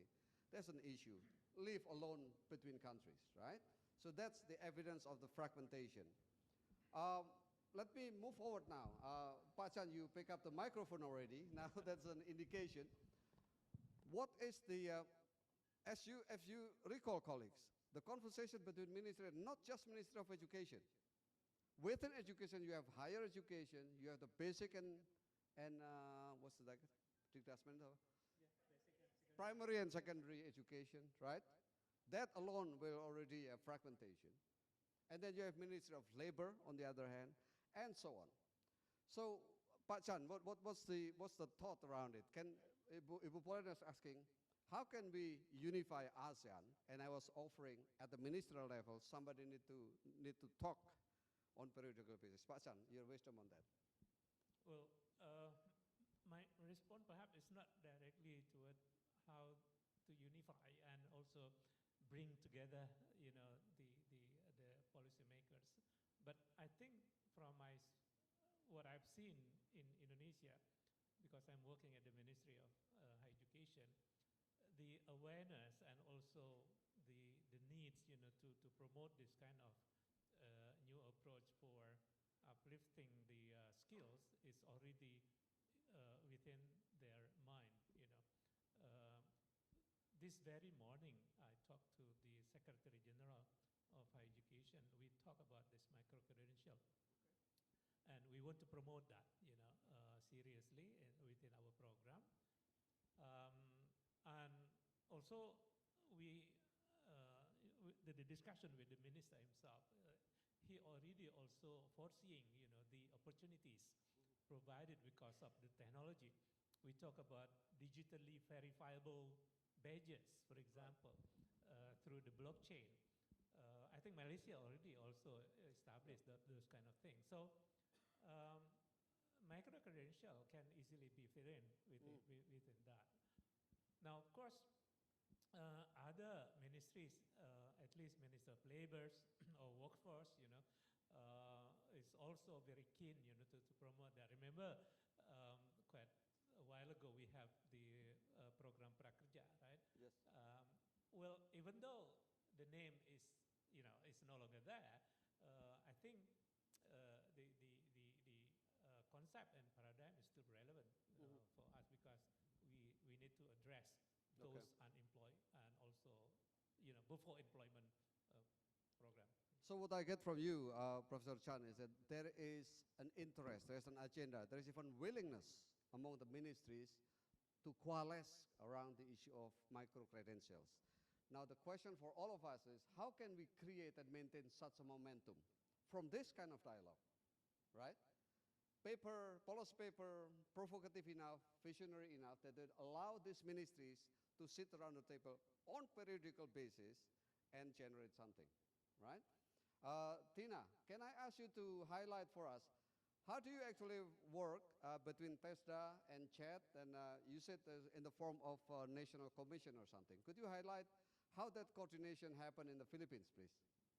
Yes, we have this PQF National Coordinating Council, and part of that are the different agencies involved. So for higher education, we have, or for tertiary education, meaning post-secondary, we have the TESDA, which handles the TVET education, and then we have the CHED for the higher education. So that in itself hosts what you have been telling us, the fragmentation of the policies, because TESDA have their own policy on micro-credentials. CHED, we have our own policy on micro-credentials. But with this new PQF diagram, we already have the marching order to harmonize our guidelines and micro-credentials for post-secondary. So that's what we are trying to do now. So we are setting coordination meetings to be able to harmonize our guidelines and our policies, our standards for micro-credentials, both for TVET and for higher education. Okay. So there is a marching order in the Philippines to get all these people to put their act together and coordinate, right? Colleagues, I will spare you for this round. Colleagues, at least our takeaway from this round is that there are policies, yes, they are fragmented, but there are willingness, there are intention to pull it together. We just need to think a kind of product of momentum to bring this forward. And I would like to believe that this dialogue could be the beginning of that, right? Now, I would like to move to the next round. Now let's get to the technical part of that. The credit transfer, recognition, and what's the other one? The portability, right? Colleagues, do you have any particular questions about this, further elaboration from the speakers with regard to these technical matters? How can we help learners, institution, to facilitate portability, credit transfer, and recognition? Anyone? Ibu Pauline, thank you for the question. I'll go to that side. Oh, yeah, go ahead. Introduce yourself and pose your question. Thank you, Pak Puji. I'm Paryono from Malang, but at this time I'm stuck in Brunei still. Working at You're from Malang and now in Brunei? Now in Brunei. There you go. Yeah. Okay, this is very interesting discussions, and now try to discuss about credit transfer, about portability. I think I try to look at it both at the regional as well as the national level. For national level, I think when it comes to portability, that can be, in a way, can be fastened, can be quicker compared to the region. The regional, as we know, we have so many framework and platform, but I think when it comes to portability, it's still a bit slow. We have MRA, I think everyone aware, mutual recognition of arrangement, yep. Which why we try to recognize the competency at the professional level, like degree and up. As well as we have the lower level, mutual recognition of skills, whereby we try to recognize the competency, the skills at the lower level, at the TVET level. On paper, I think it's quite excellent, it's quite good. But when it comes to implementation, now you can see that still very small number of our workers or workforce can be mobilized through this platform. So now I think we need to think about this micro-credential. I think should be something that, because micro-credential, good thing is that can be the bridge from the primary, secondary, up to from the level 1 to level 8. So that's the ideal. So hopefully that we can come up with, you mentioned about the vehicle. What kind of vehicle that can be kind of strategically mobilized or coordinate so that this effort won't be kind of slow and wasted. So my question is maybe also, I think Pak Chan, you have a lot of experience, also other the speakers. What would be kind of the ideal kind of vehicles, or we mentioned a lot about like in council, you know. We have now councils at the national level. Malaysia already have the Tibet Council. In the regional, we have also regional, the ASEAN Tibet Councils. But I think this council, the good thing about council is that we can link different ministries. Because about this is we need to link different ministries who are in charge. So we have primary, secondary, we have higher education. If we don't have any kind of agency that can bridge this, I think a lot of communication kind of break down somewhere.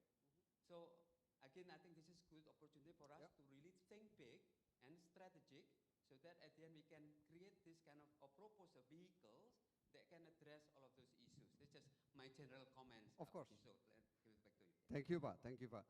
So the questions, without repeating what's asked, is what kind of vehicle would be useful to bridge and facilitate the exchange, recognition, credit transfer, and all that?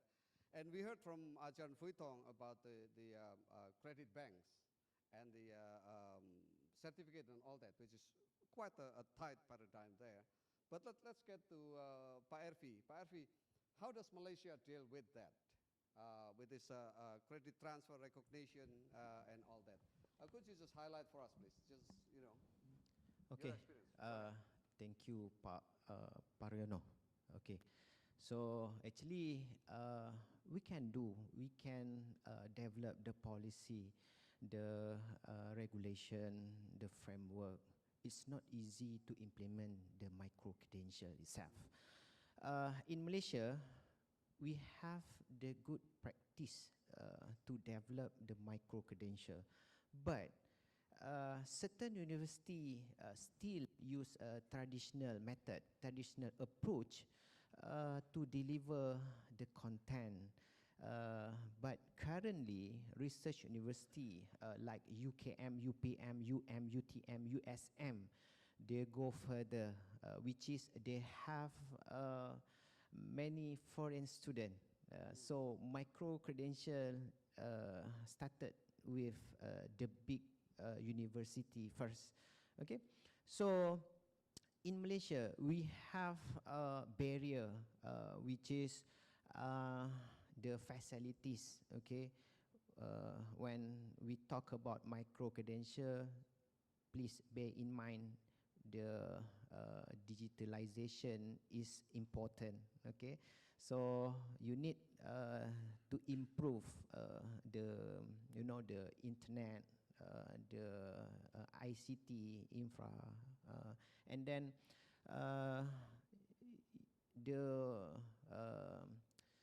the instructor also, okay, need to familiar with the new technology, which is you want to do online classes, okay, hybrid classes. And also in Malaysia, we have 3 modes, which is first mode is industrial mandiri, okay, stand alone, which is we develop the micro-credential without mapping with academic program. Okay, similar to mode number 2, which is we mapping with academic program and industrial, also cannot transfer. So, in Malaysia, micro-credential developed by the university only can transfer into academic program.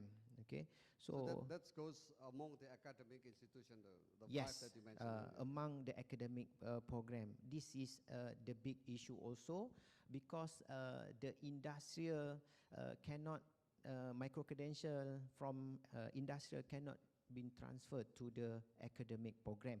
But this can be happen, can transfer to academic program when the CLO, PLO is mapping to academic program. Okay, in Malaysia also, we call the multinational company, okay, to join with the micro-credential development. So we have Human Resource Development Corporation, HRD, to give fund. Then the employee can apply and get the benefit. Okay. Also, the company, Malaysian government give tax deduction. So it's very fruitful for them to participate in micro-credential. Okay, that's in Malaysia scenario. Right. Ibu Chaya, I'll get to you very quickly after I speak to Ajahn Fuitong. Ajahn Fuitong, you illustrated to us where the credit banks and certification has overcome that divide. Could you just say it in 20 words? Just repeat what that, figuratively speaking, how the credit bank solved that issue. Okay. And part of it is a matter of trust, right? Sure. Please, sure. Yeah. But maybe more than 20 words. Oh. Okay.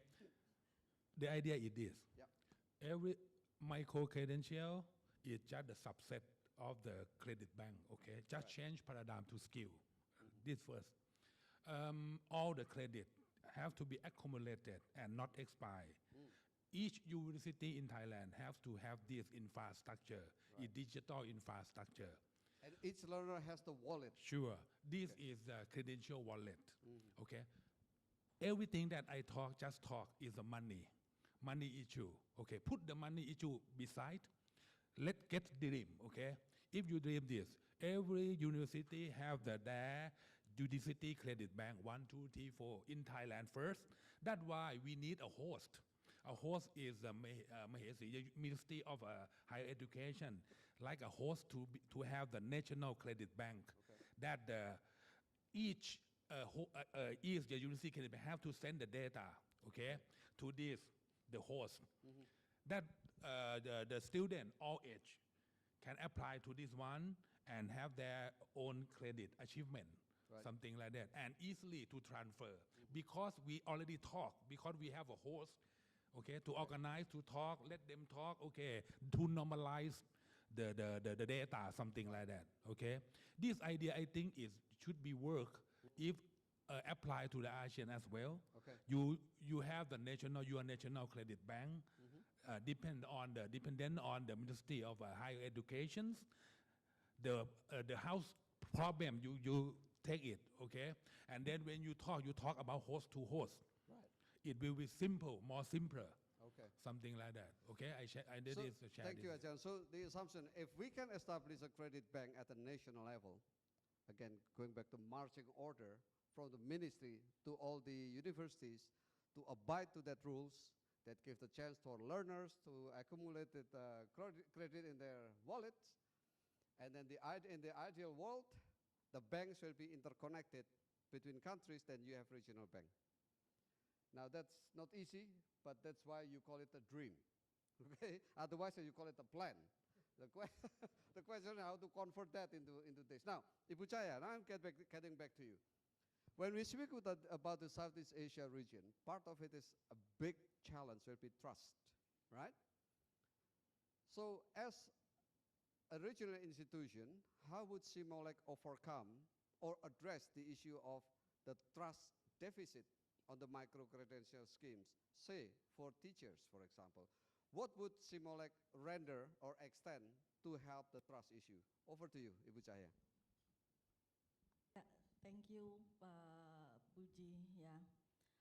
So, yeah, as we know that we have our ASEAN qualification reference framework. Yeah, that's the first that we can use as our common language. Yeah, even though we know that while IQRF provide a strong support, but actually additional regional guidelines and also additional tools are required.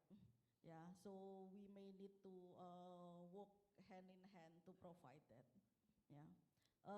Second, we need a credible quality assurance. Yeah, that's what SEAMOLEC right now developing.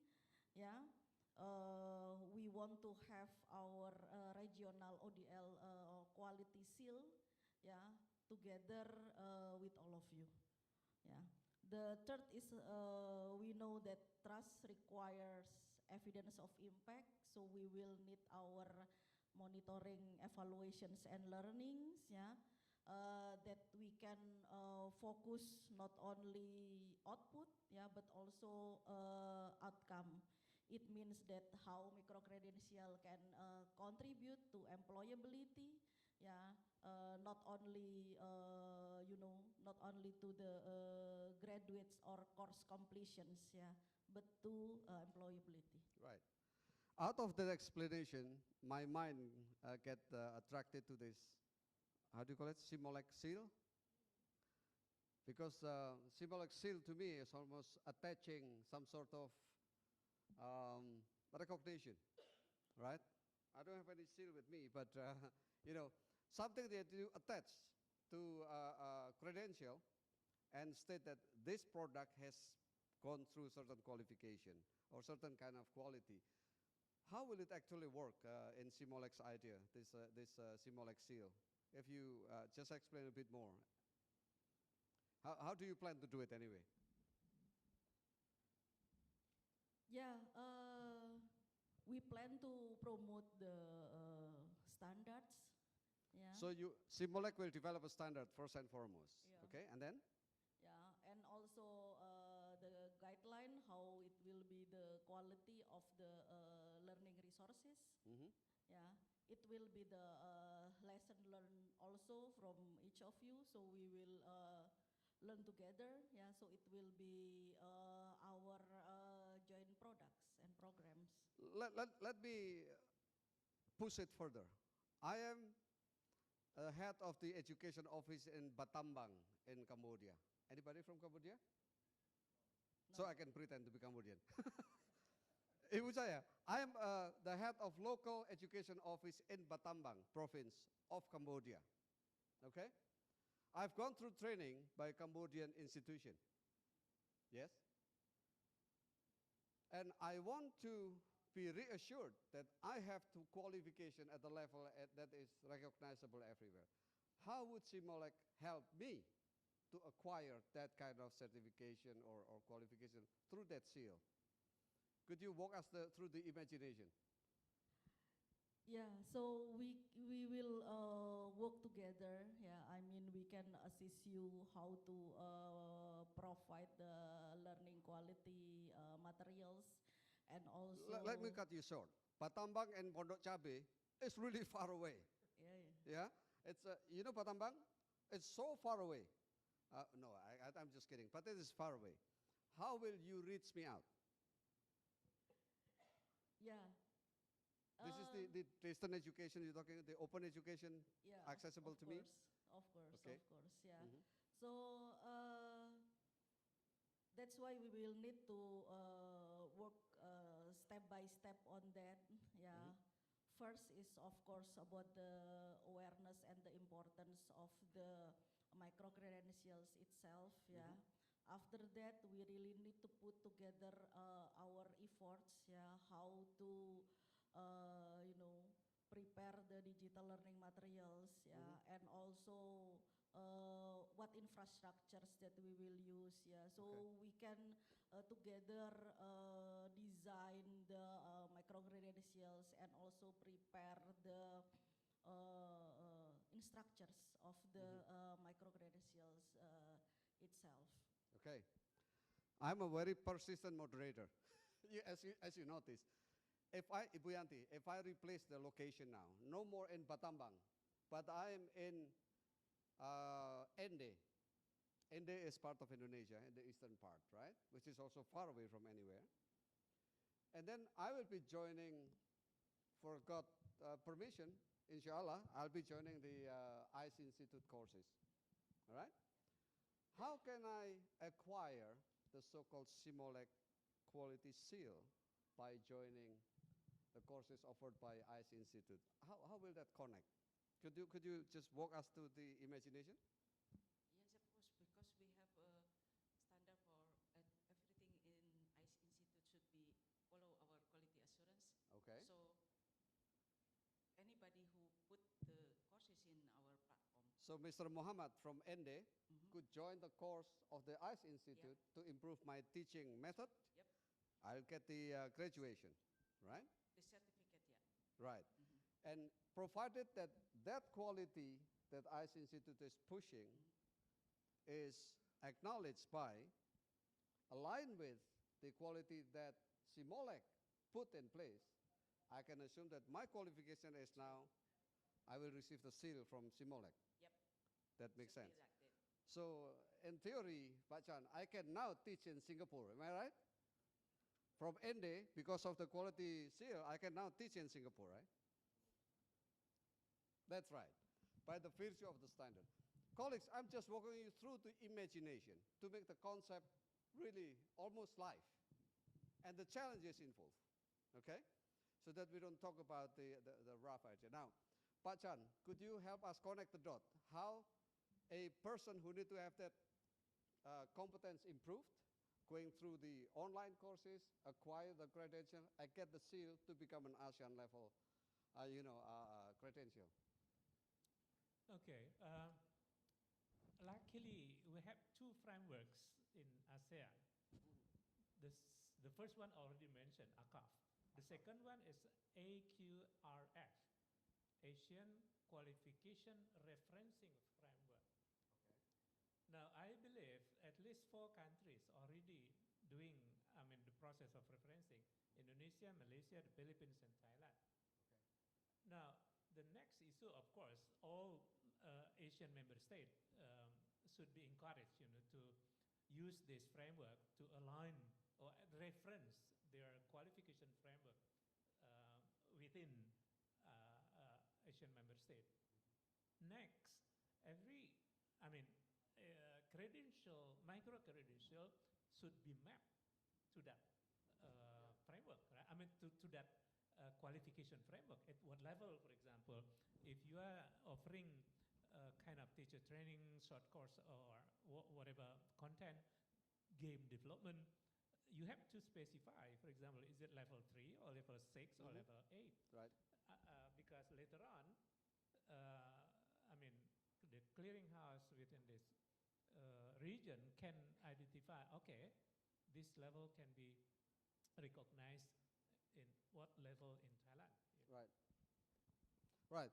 So I think this Mr. Muhammad in Ende will join the courses of ICE Institute, which is perhaps administered by local university, right? And that university is making reference to the framework that you're talking about. And and if SEAMOLEC is aligning with that framework, by the virtue of the process, I then acquire a credential through micro-credential that is endorsed by SEAMOLEC and say that my level is now equivalent to the same level in Brunei and Malaysia or somewhere else. Exactly. Is that And the more or quality less? shield you were talking about Yes. should be specific enough to tell us at what level of qualification. Definitely. Not only the level, but also the subject, isn't it? Yeah, For of example, course, now, yeah, the content. everybody is talking about we have to leverage AI for teaching, which is easy to speak. Let's leverage AI in teaching.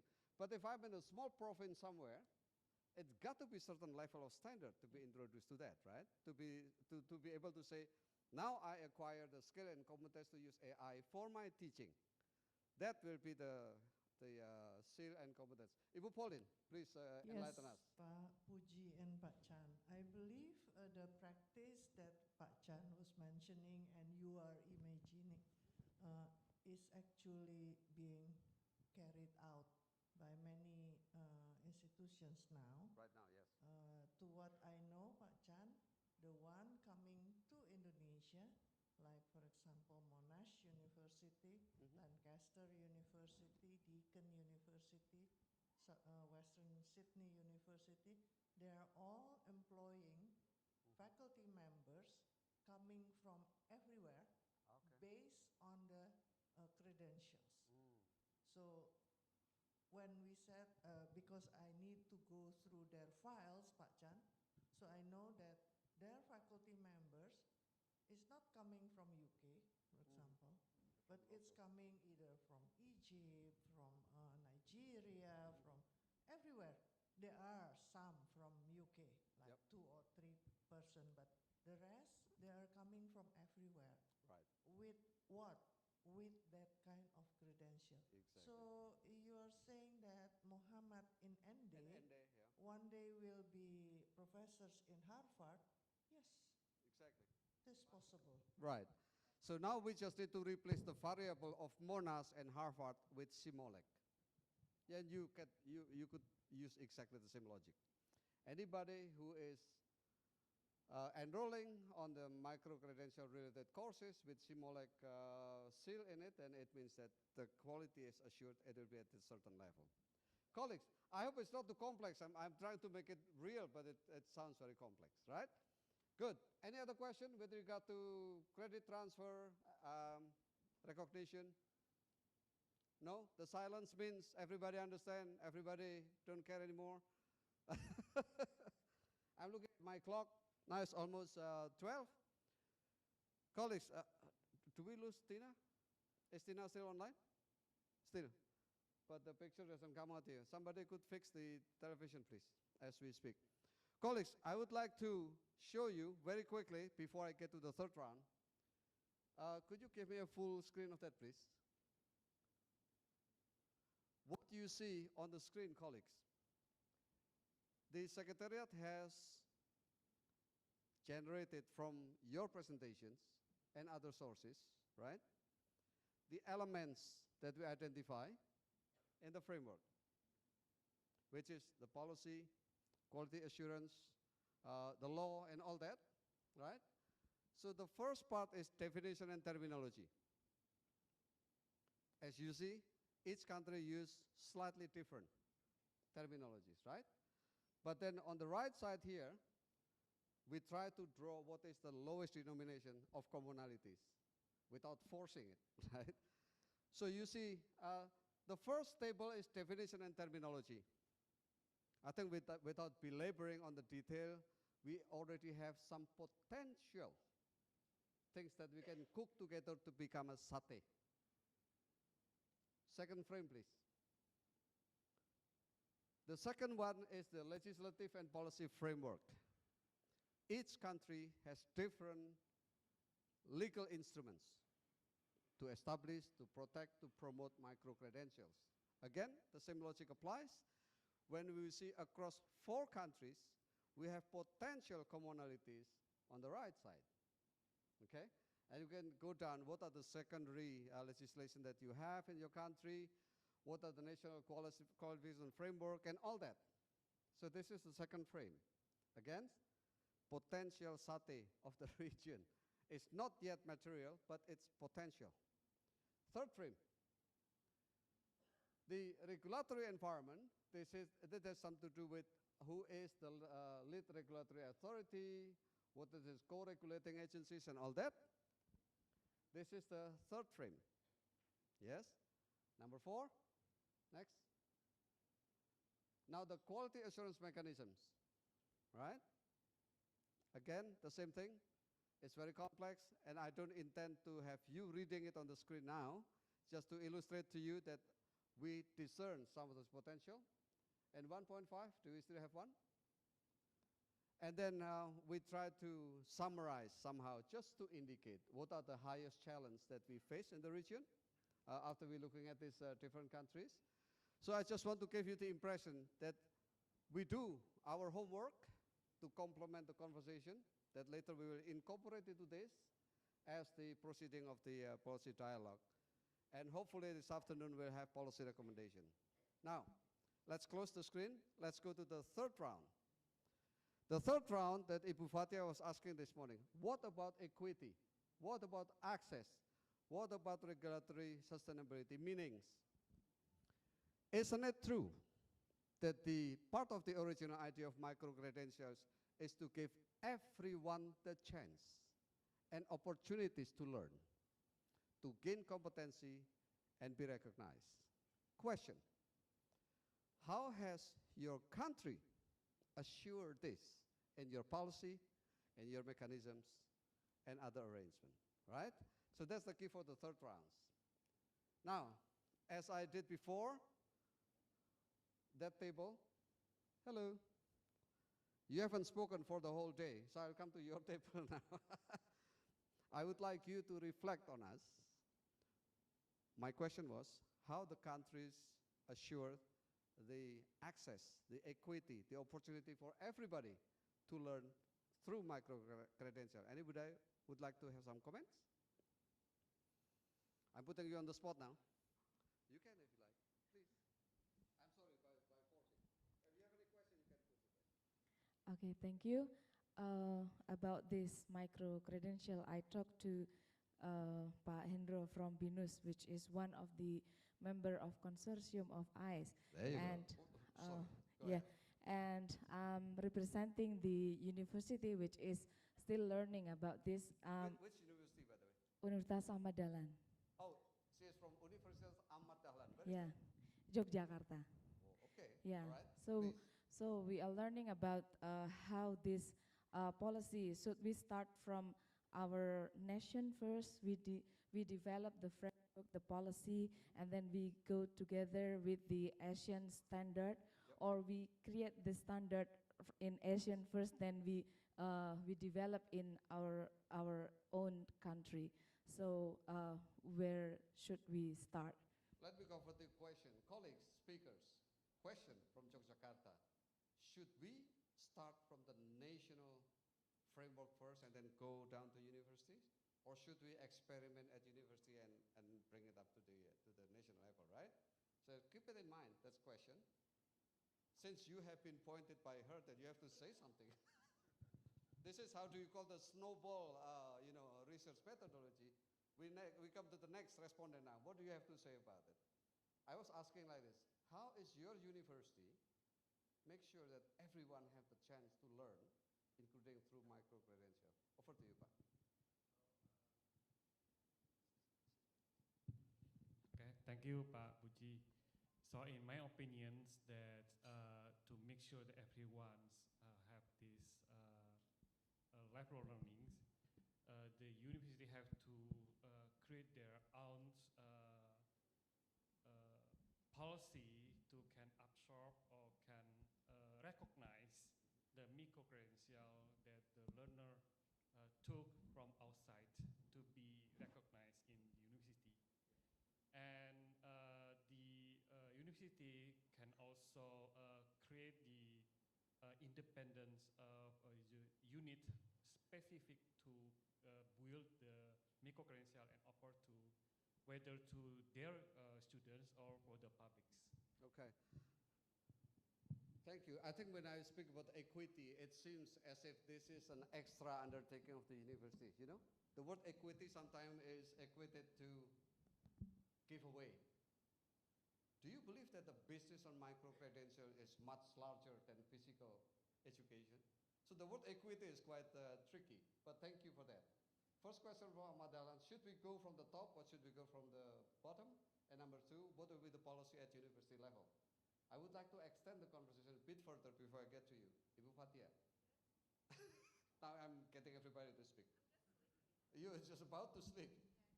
Ibu Fatia is taking care with ICE Institute, a consortium that consists of 14 major universities, including BINUS, right? Yes. Now, if BINUS is creating a local university policies, how is the network helping them into to the higher ground, essentially? with this equity, access, and sustainability? Ibu Fatia. Just a quick comment on that. Yeah,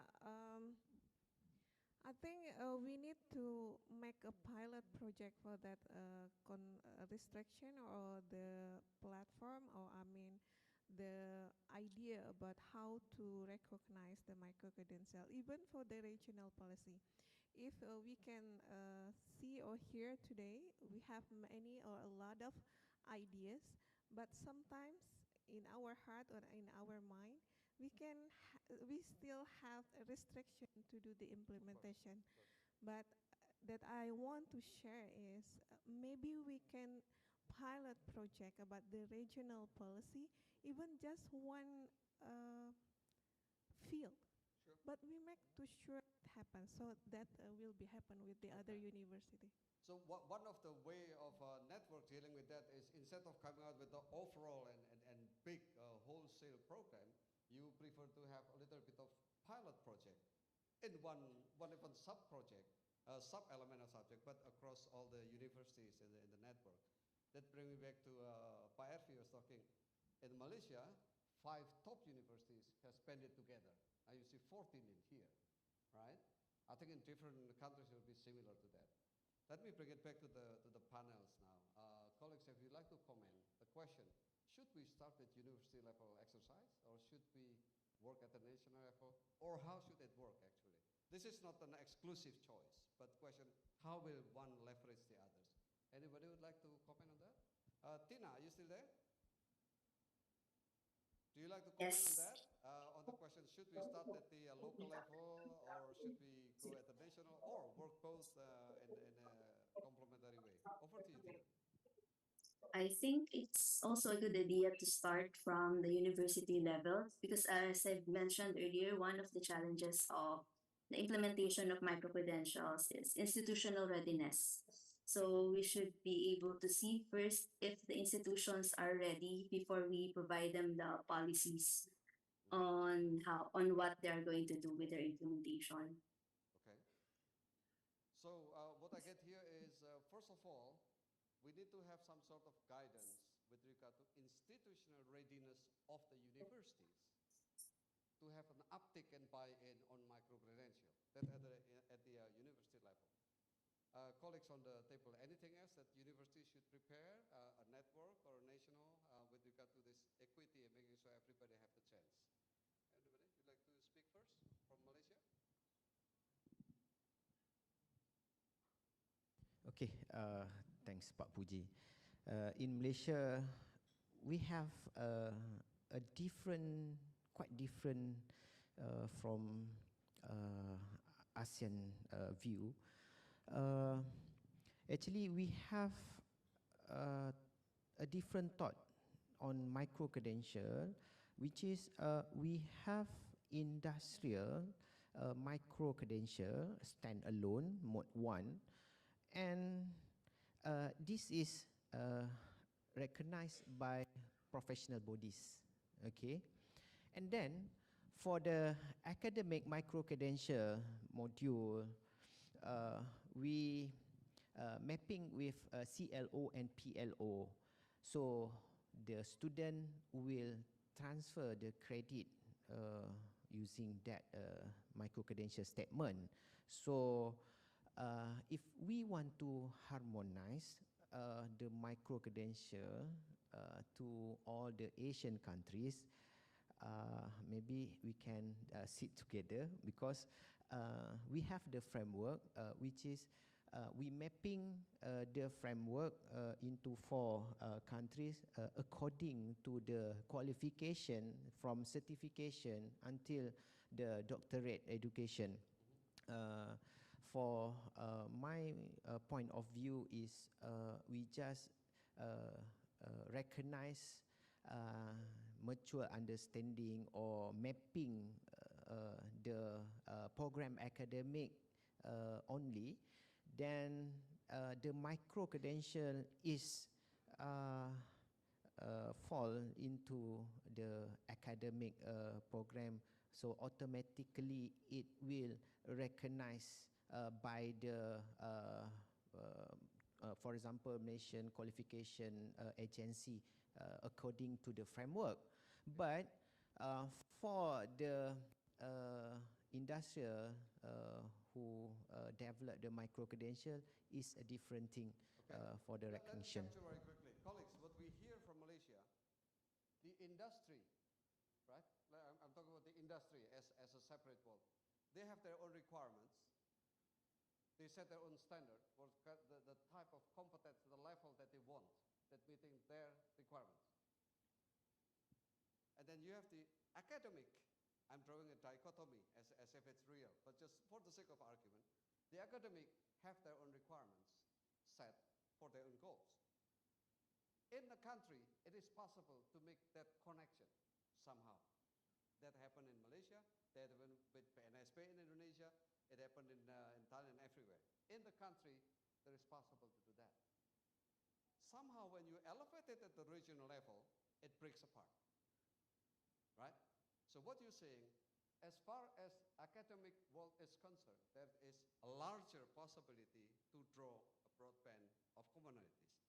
But when you bring in the industry, you're talking about professional association who have different logic altogether. So there's another challenge, colleagues. There's rather complex conversation, but the reality is as such.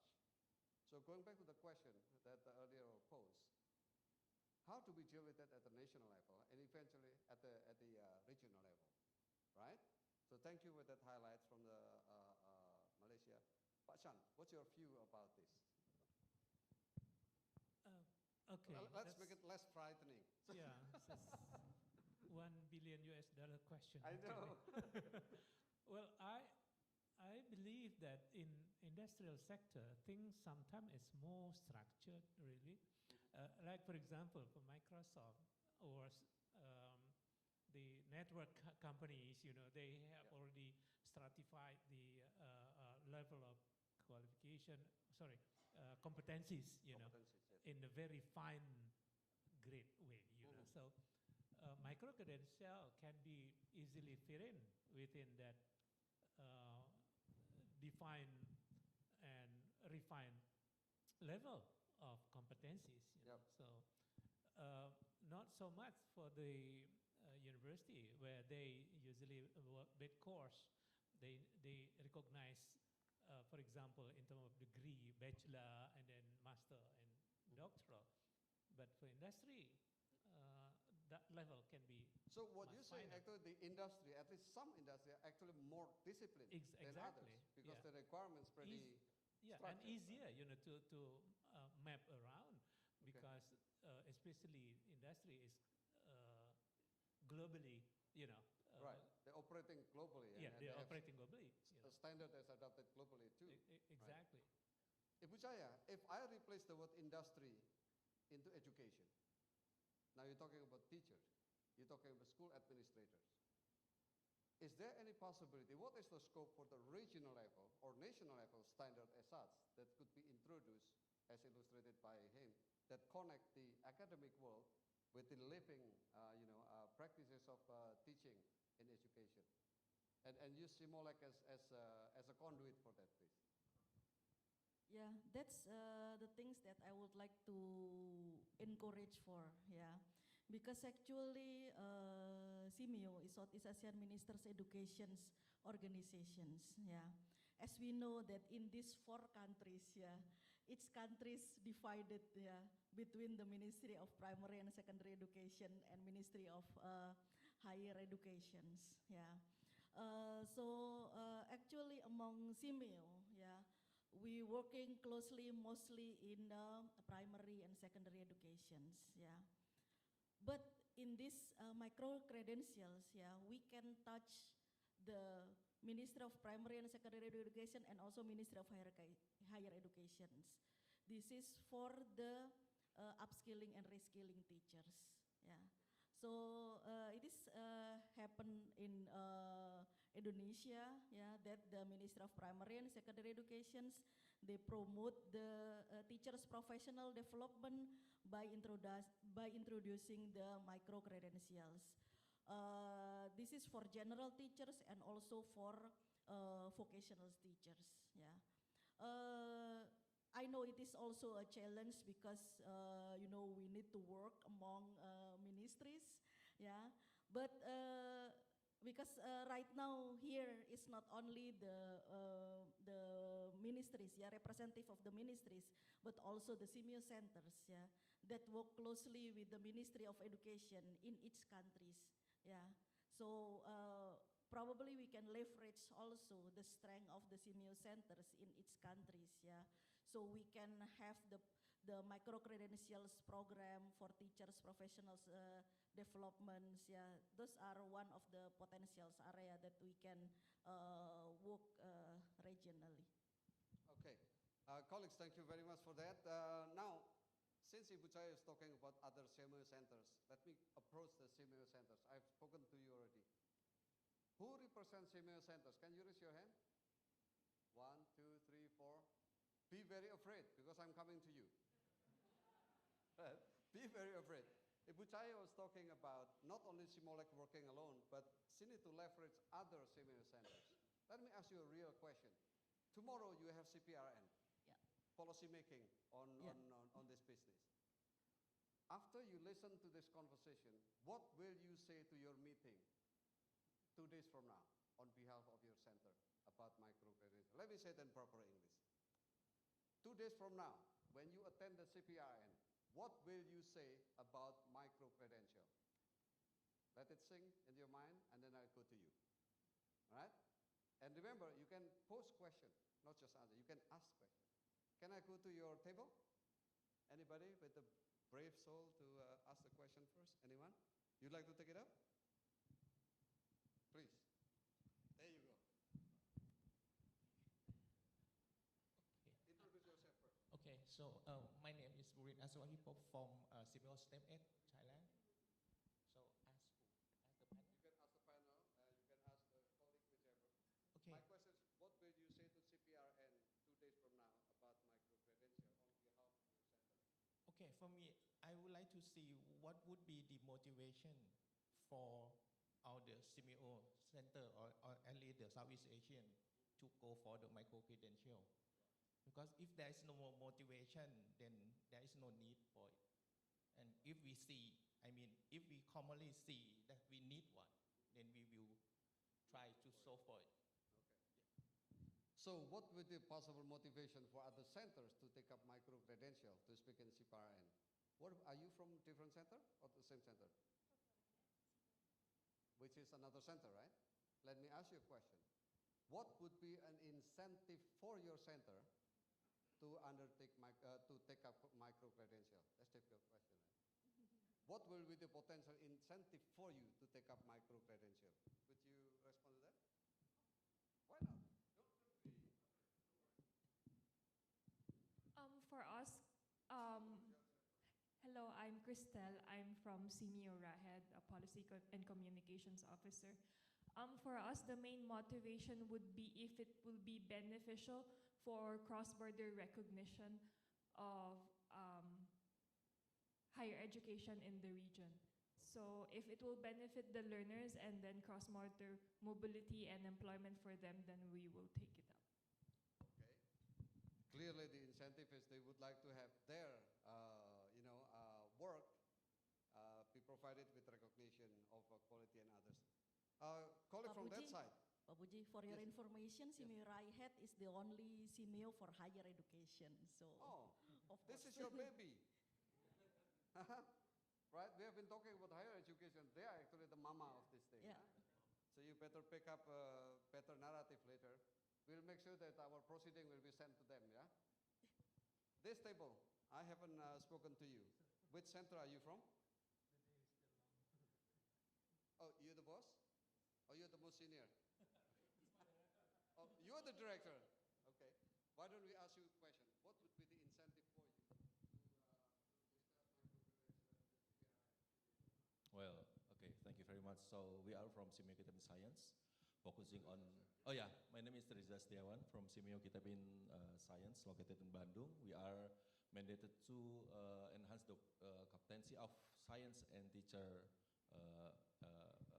education personnel in science. So actually, We also have this platform like the LMS or MOOCs. We have several topics that is relevant to us, STEM and science education and all of that.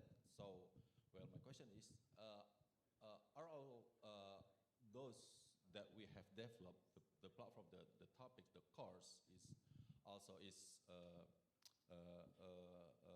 yeah, can be called micro-credentials, or if it is not, what will be the difference? And well, also regarding the benefits for us, well, I don't think I have think about it right now. Yeah, I haven't thought about it, but that's a good question actually. Thank you. When we have the Center for Science Teaching Improvement haven't thought about micro-credential, you are in trouble. I can tell you that. No, I'm kidding. But what he was saying is that his center has been developing a lot of schemes and programs, right? What he would like to know is whether he can align with micro-credential. Which part of this micro-credential, which one is not? And what will be the incentive, right? Now that reminds you to what Pak Chan was saying. Pak Chan, you're talking about the very rapid obsolescence.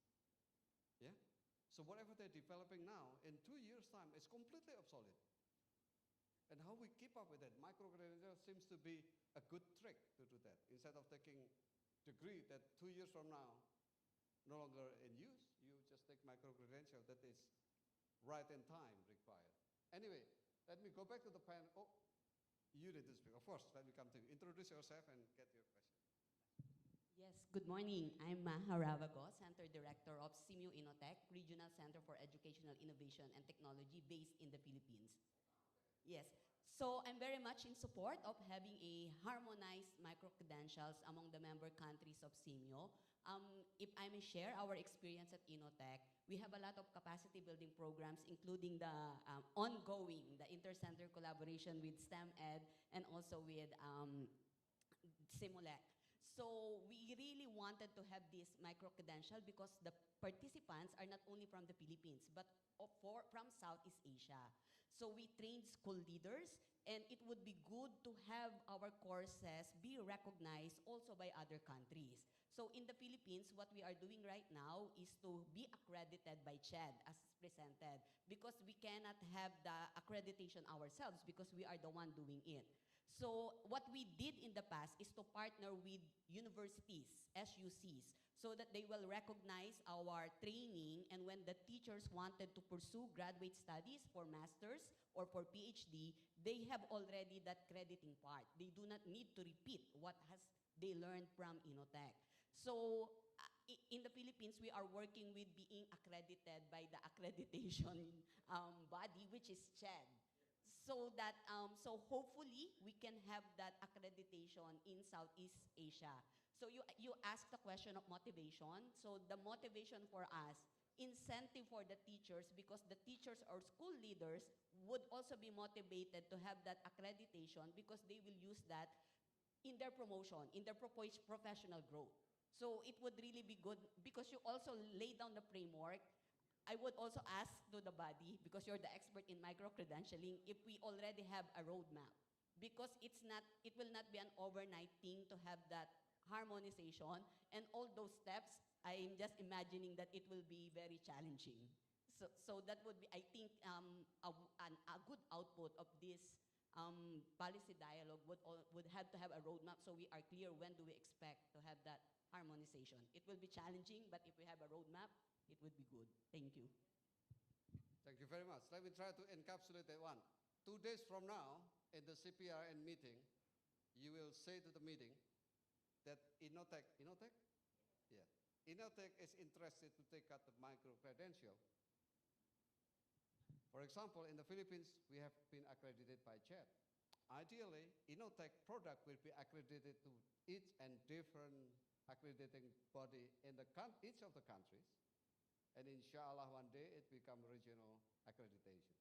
That will be an incentive and motivation for Innotech to get into micro-credential with other centers, right? So with that, the question to the panel now, what is the scope for us to have some sort of roadmap to that ideal state, right? This is the last round, colleagues, in this very long conversation, but it's very, very heavy conversation. So what's your comments? How do we respond to Innotech? Pak Chan, you like to start with that? It has been said before, but we can underline it anyway. Yes. Yeah. I think we really need to consolidate, things that we have got so far for the, at the Asian level, maybe lead by SEAMOLEC, or because to really get buy-in from relevant authorities is not that easy. Quite a few still take this issue with grain of salt, right? Yep, of course. Yeah, so we have to get buy-in for that. Now, also, I think there has to be a common, not in only But Chan, understanding. without disrupting your train of thought, I'm trying to put it on the screen now, right? First, we would like to consolidate what we already have, right, across the region. That will be the good starting point. Let's type that one on. Please go ahead. Sorry. What are the second things? Yeah. I mean, so consolidate and then get buy-in from relevant authorities, and literally, of course, we really have to write up systematic, kind of roadmap, as you said earlier. Yeah. Thank you. So having some sort of consolidation of what we have, advocating for the buy-in from the authorities, not only Chad and the Philippines, but I'm sure Chad has a network with their fellow in ASEAN. And they have a platform to push it as well, right? So having a buy-in from the appropriate authority is another thing. Other colleagues, you can dive in now. What is it that we can do to promote this kind of, harmonization of micro-credential across the board in ASEAN? Anyone? Tina, you still there? Yes. Is there any recommendation that you can think of? Based from our discussion, this is the things that these are my reflections. I think first we really have to establish the value of micro-credentials and the credibility of micro-credentials. We have said that one of the values that learners may have from it is the credit towards the degree, the academic part. But micro-credentials also provide learners with exit options for employment. So industry acceptability and trust should also be established. And of course, the important thing that we're talking about here is regional mobility and portability. So that will be based on how we align with regional standards that we have. Okay. So without getting very detailed, the other thought from the panelists is really to specify, to enumerate the added value of micro-credential, both at the university level, at national level, regional level, among academics and industry, right? So can you type that one? Specify or enumerate, identify the add value of micro-credential. Colleagues, Ajar, do you like to take up some of the recommendations you can thought through about bringing this to the regional harmonization? Yes, thank you very much. So far, I think I try to answer the first question, okay? The easiest way is doing as we doing now. So it depends on university, depends on national, something like that. But in my opinion, just my opinion, it would be better if we can make some guideline or recommendation in advance that every university of every national should be follow something like that. Because if we already did something and ask them to change, it means we have to invest the new investment of the digital infrastructure, policy, blah, blah, blah, blah, everything else. But it would be better if you have some recommendation. Let's say 2 years from now on, you will do this, something like that. Go ahead, something like this, and make the recommendation. I think this way each university of each national can be prepared in advance. Okay, that means you have to have a meeting in advance to looking forward. into the 2 years, 3 years, whatever, something like this. And that in that way, you can normalize or harmonize the standard easier ways, in my opinion. Thank you. Okay, let me try to capture that one. So one important part of that is to set the vision, set the regional vision, and then goals and objective coming along with that. That's as a goalpost that we go after. But we will not force universities and system to align immediately now. What we can do is to put them into at which level they are now. Go ahead. For example, put in this way, you're talking about the level of the competency that the student achieve. In Thailand, we IQ already. How many levels should have? How many levels should divide it? It can be divided into the level. What theory back up that level? This is big acumen already in Thailand, okay? That means some university said, okay, you can say only have skill or not. Yes or no, that's it, no level. But some universities said you can, 5 based on Bloom taxonomy or whatever, something like this. It would be better if we can have some guidelines for the example, this issue, you see, that every university can apply of a national, something like this. I just pick up some part. The fourth point is to come with some sort of guidelines. Let me put another word, differential guidelines. It means university could choose which option appropriate to their situation, level, and segmentation of their academic undertaking. So differential guidelines for universities and local authorities, I mean national authorities, right? So go ahead, Pak Ervi, any thought on that? I hope this is last question, right? Okay. For me, my point of view is we need the mature framework within South Asian, and we need to have the professional or qualification academic bodies that recognize the program academic, which is we need to map between among the countries. Number 2 is I agree with LV. Okay. So we need to have bank credit. So far, Malaysia still in last process to develop and to endorse the bank credit.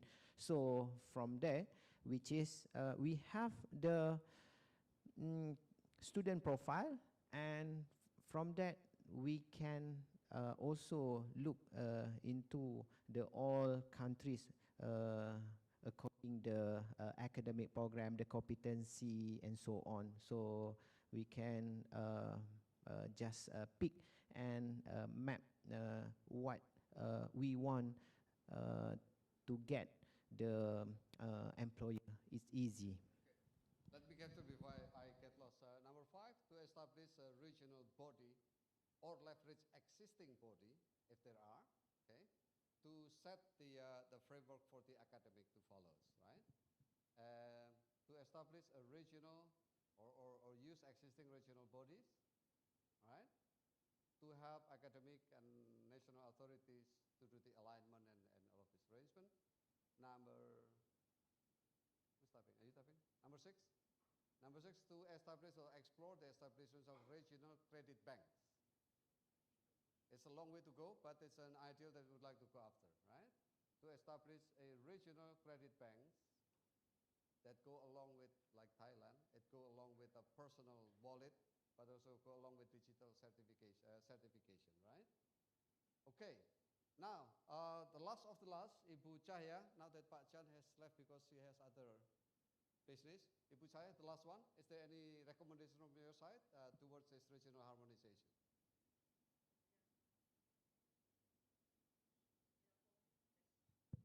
Yes. For me, actually, I would like to say thank you very much. Okay. Because, I mean, your recommendations, your ideas, yeah, your contribution, yeah.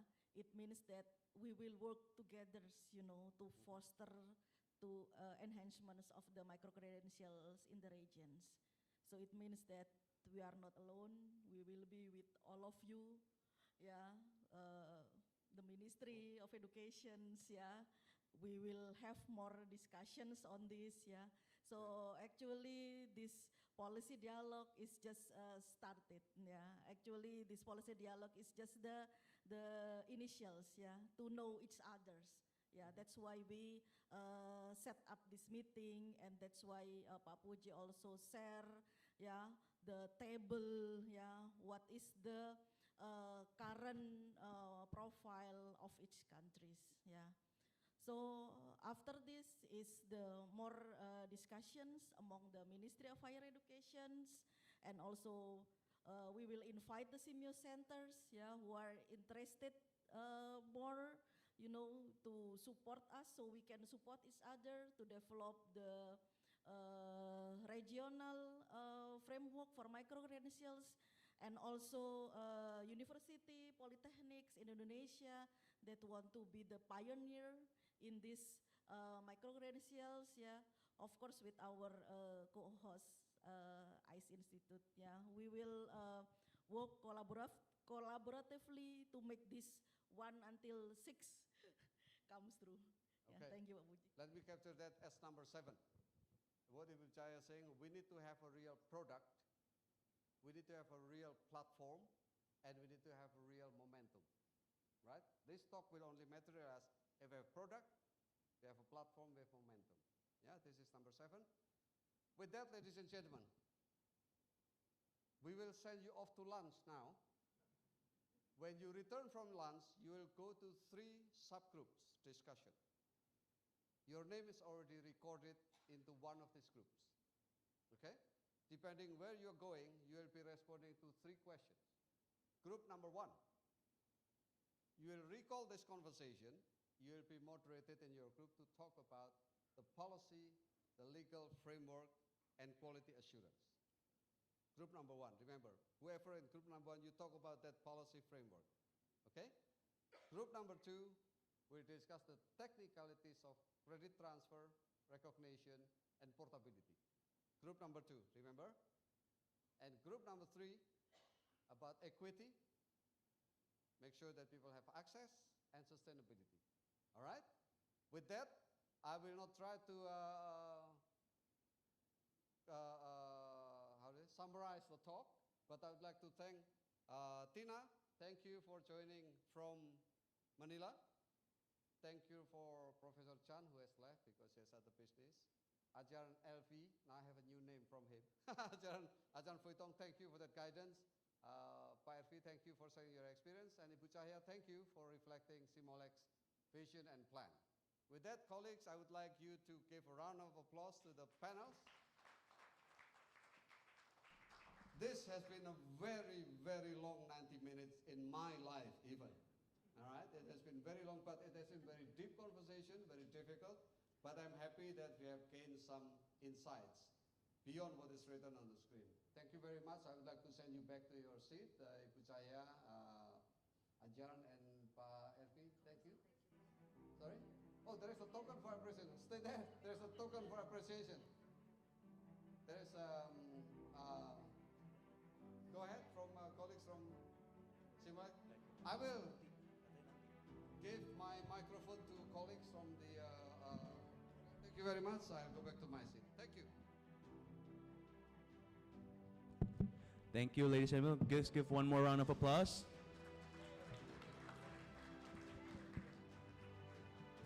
It was a very interesting session. Thank you, Pak Pujiono, for a very not only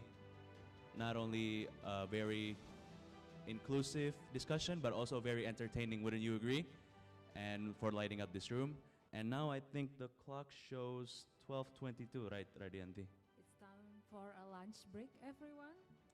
Ladies and gentlemen, as Pak Pujiono mentioned before, you can see on the screen.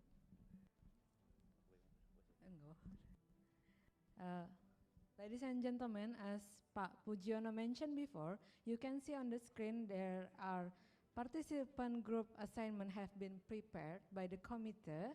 You can also scan the barcode on your ID card. Kindly take a moment to identify your respective groups and proceed the designated discussion areas as directed by the organizing committee. Before you go to the lunch break, please keep your things clear from the table because we are going to set up the table to the new layout.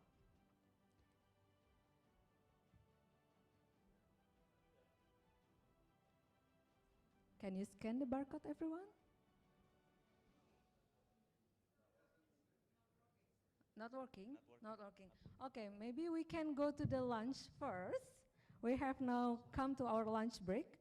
Lunch is served, and we invite you to enjoy the meal at Beranda Resto on the second floor. You can take the elevator to the left outside of this room. We will reconvene and continue our program at 1:30 p.m. Thank you and enjoy your lunch.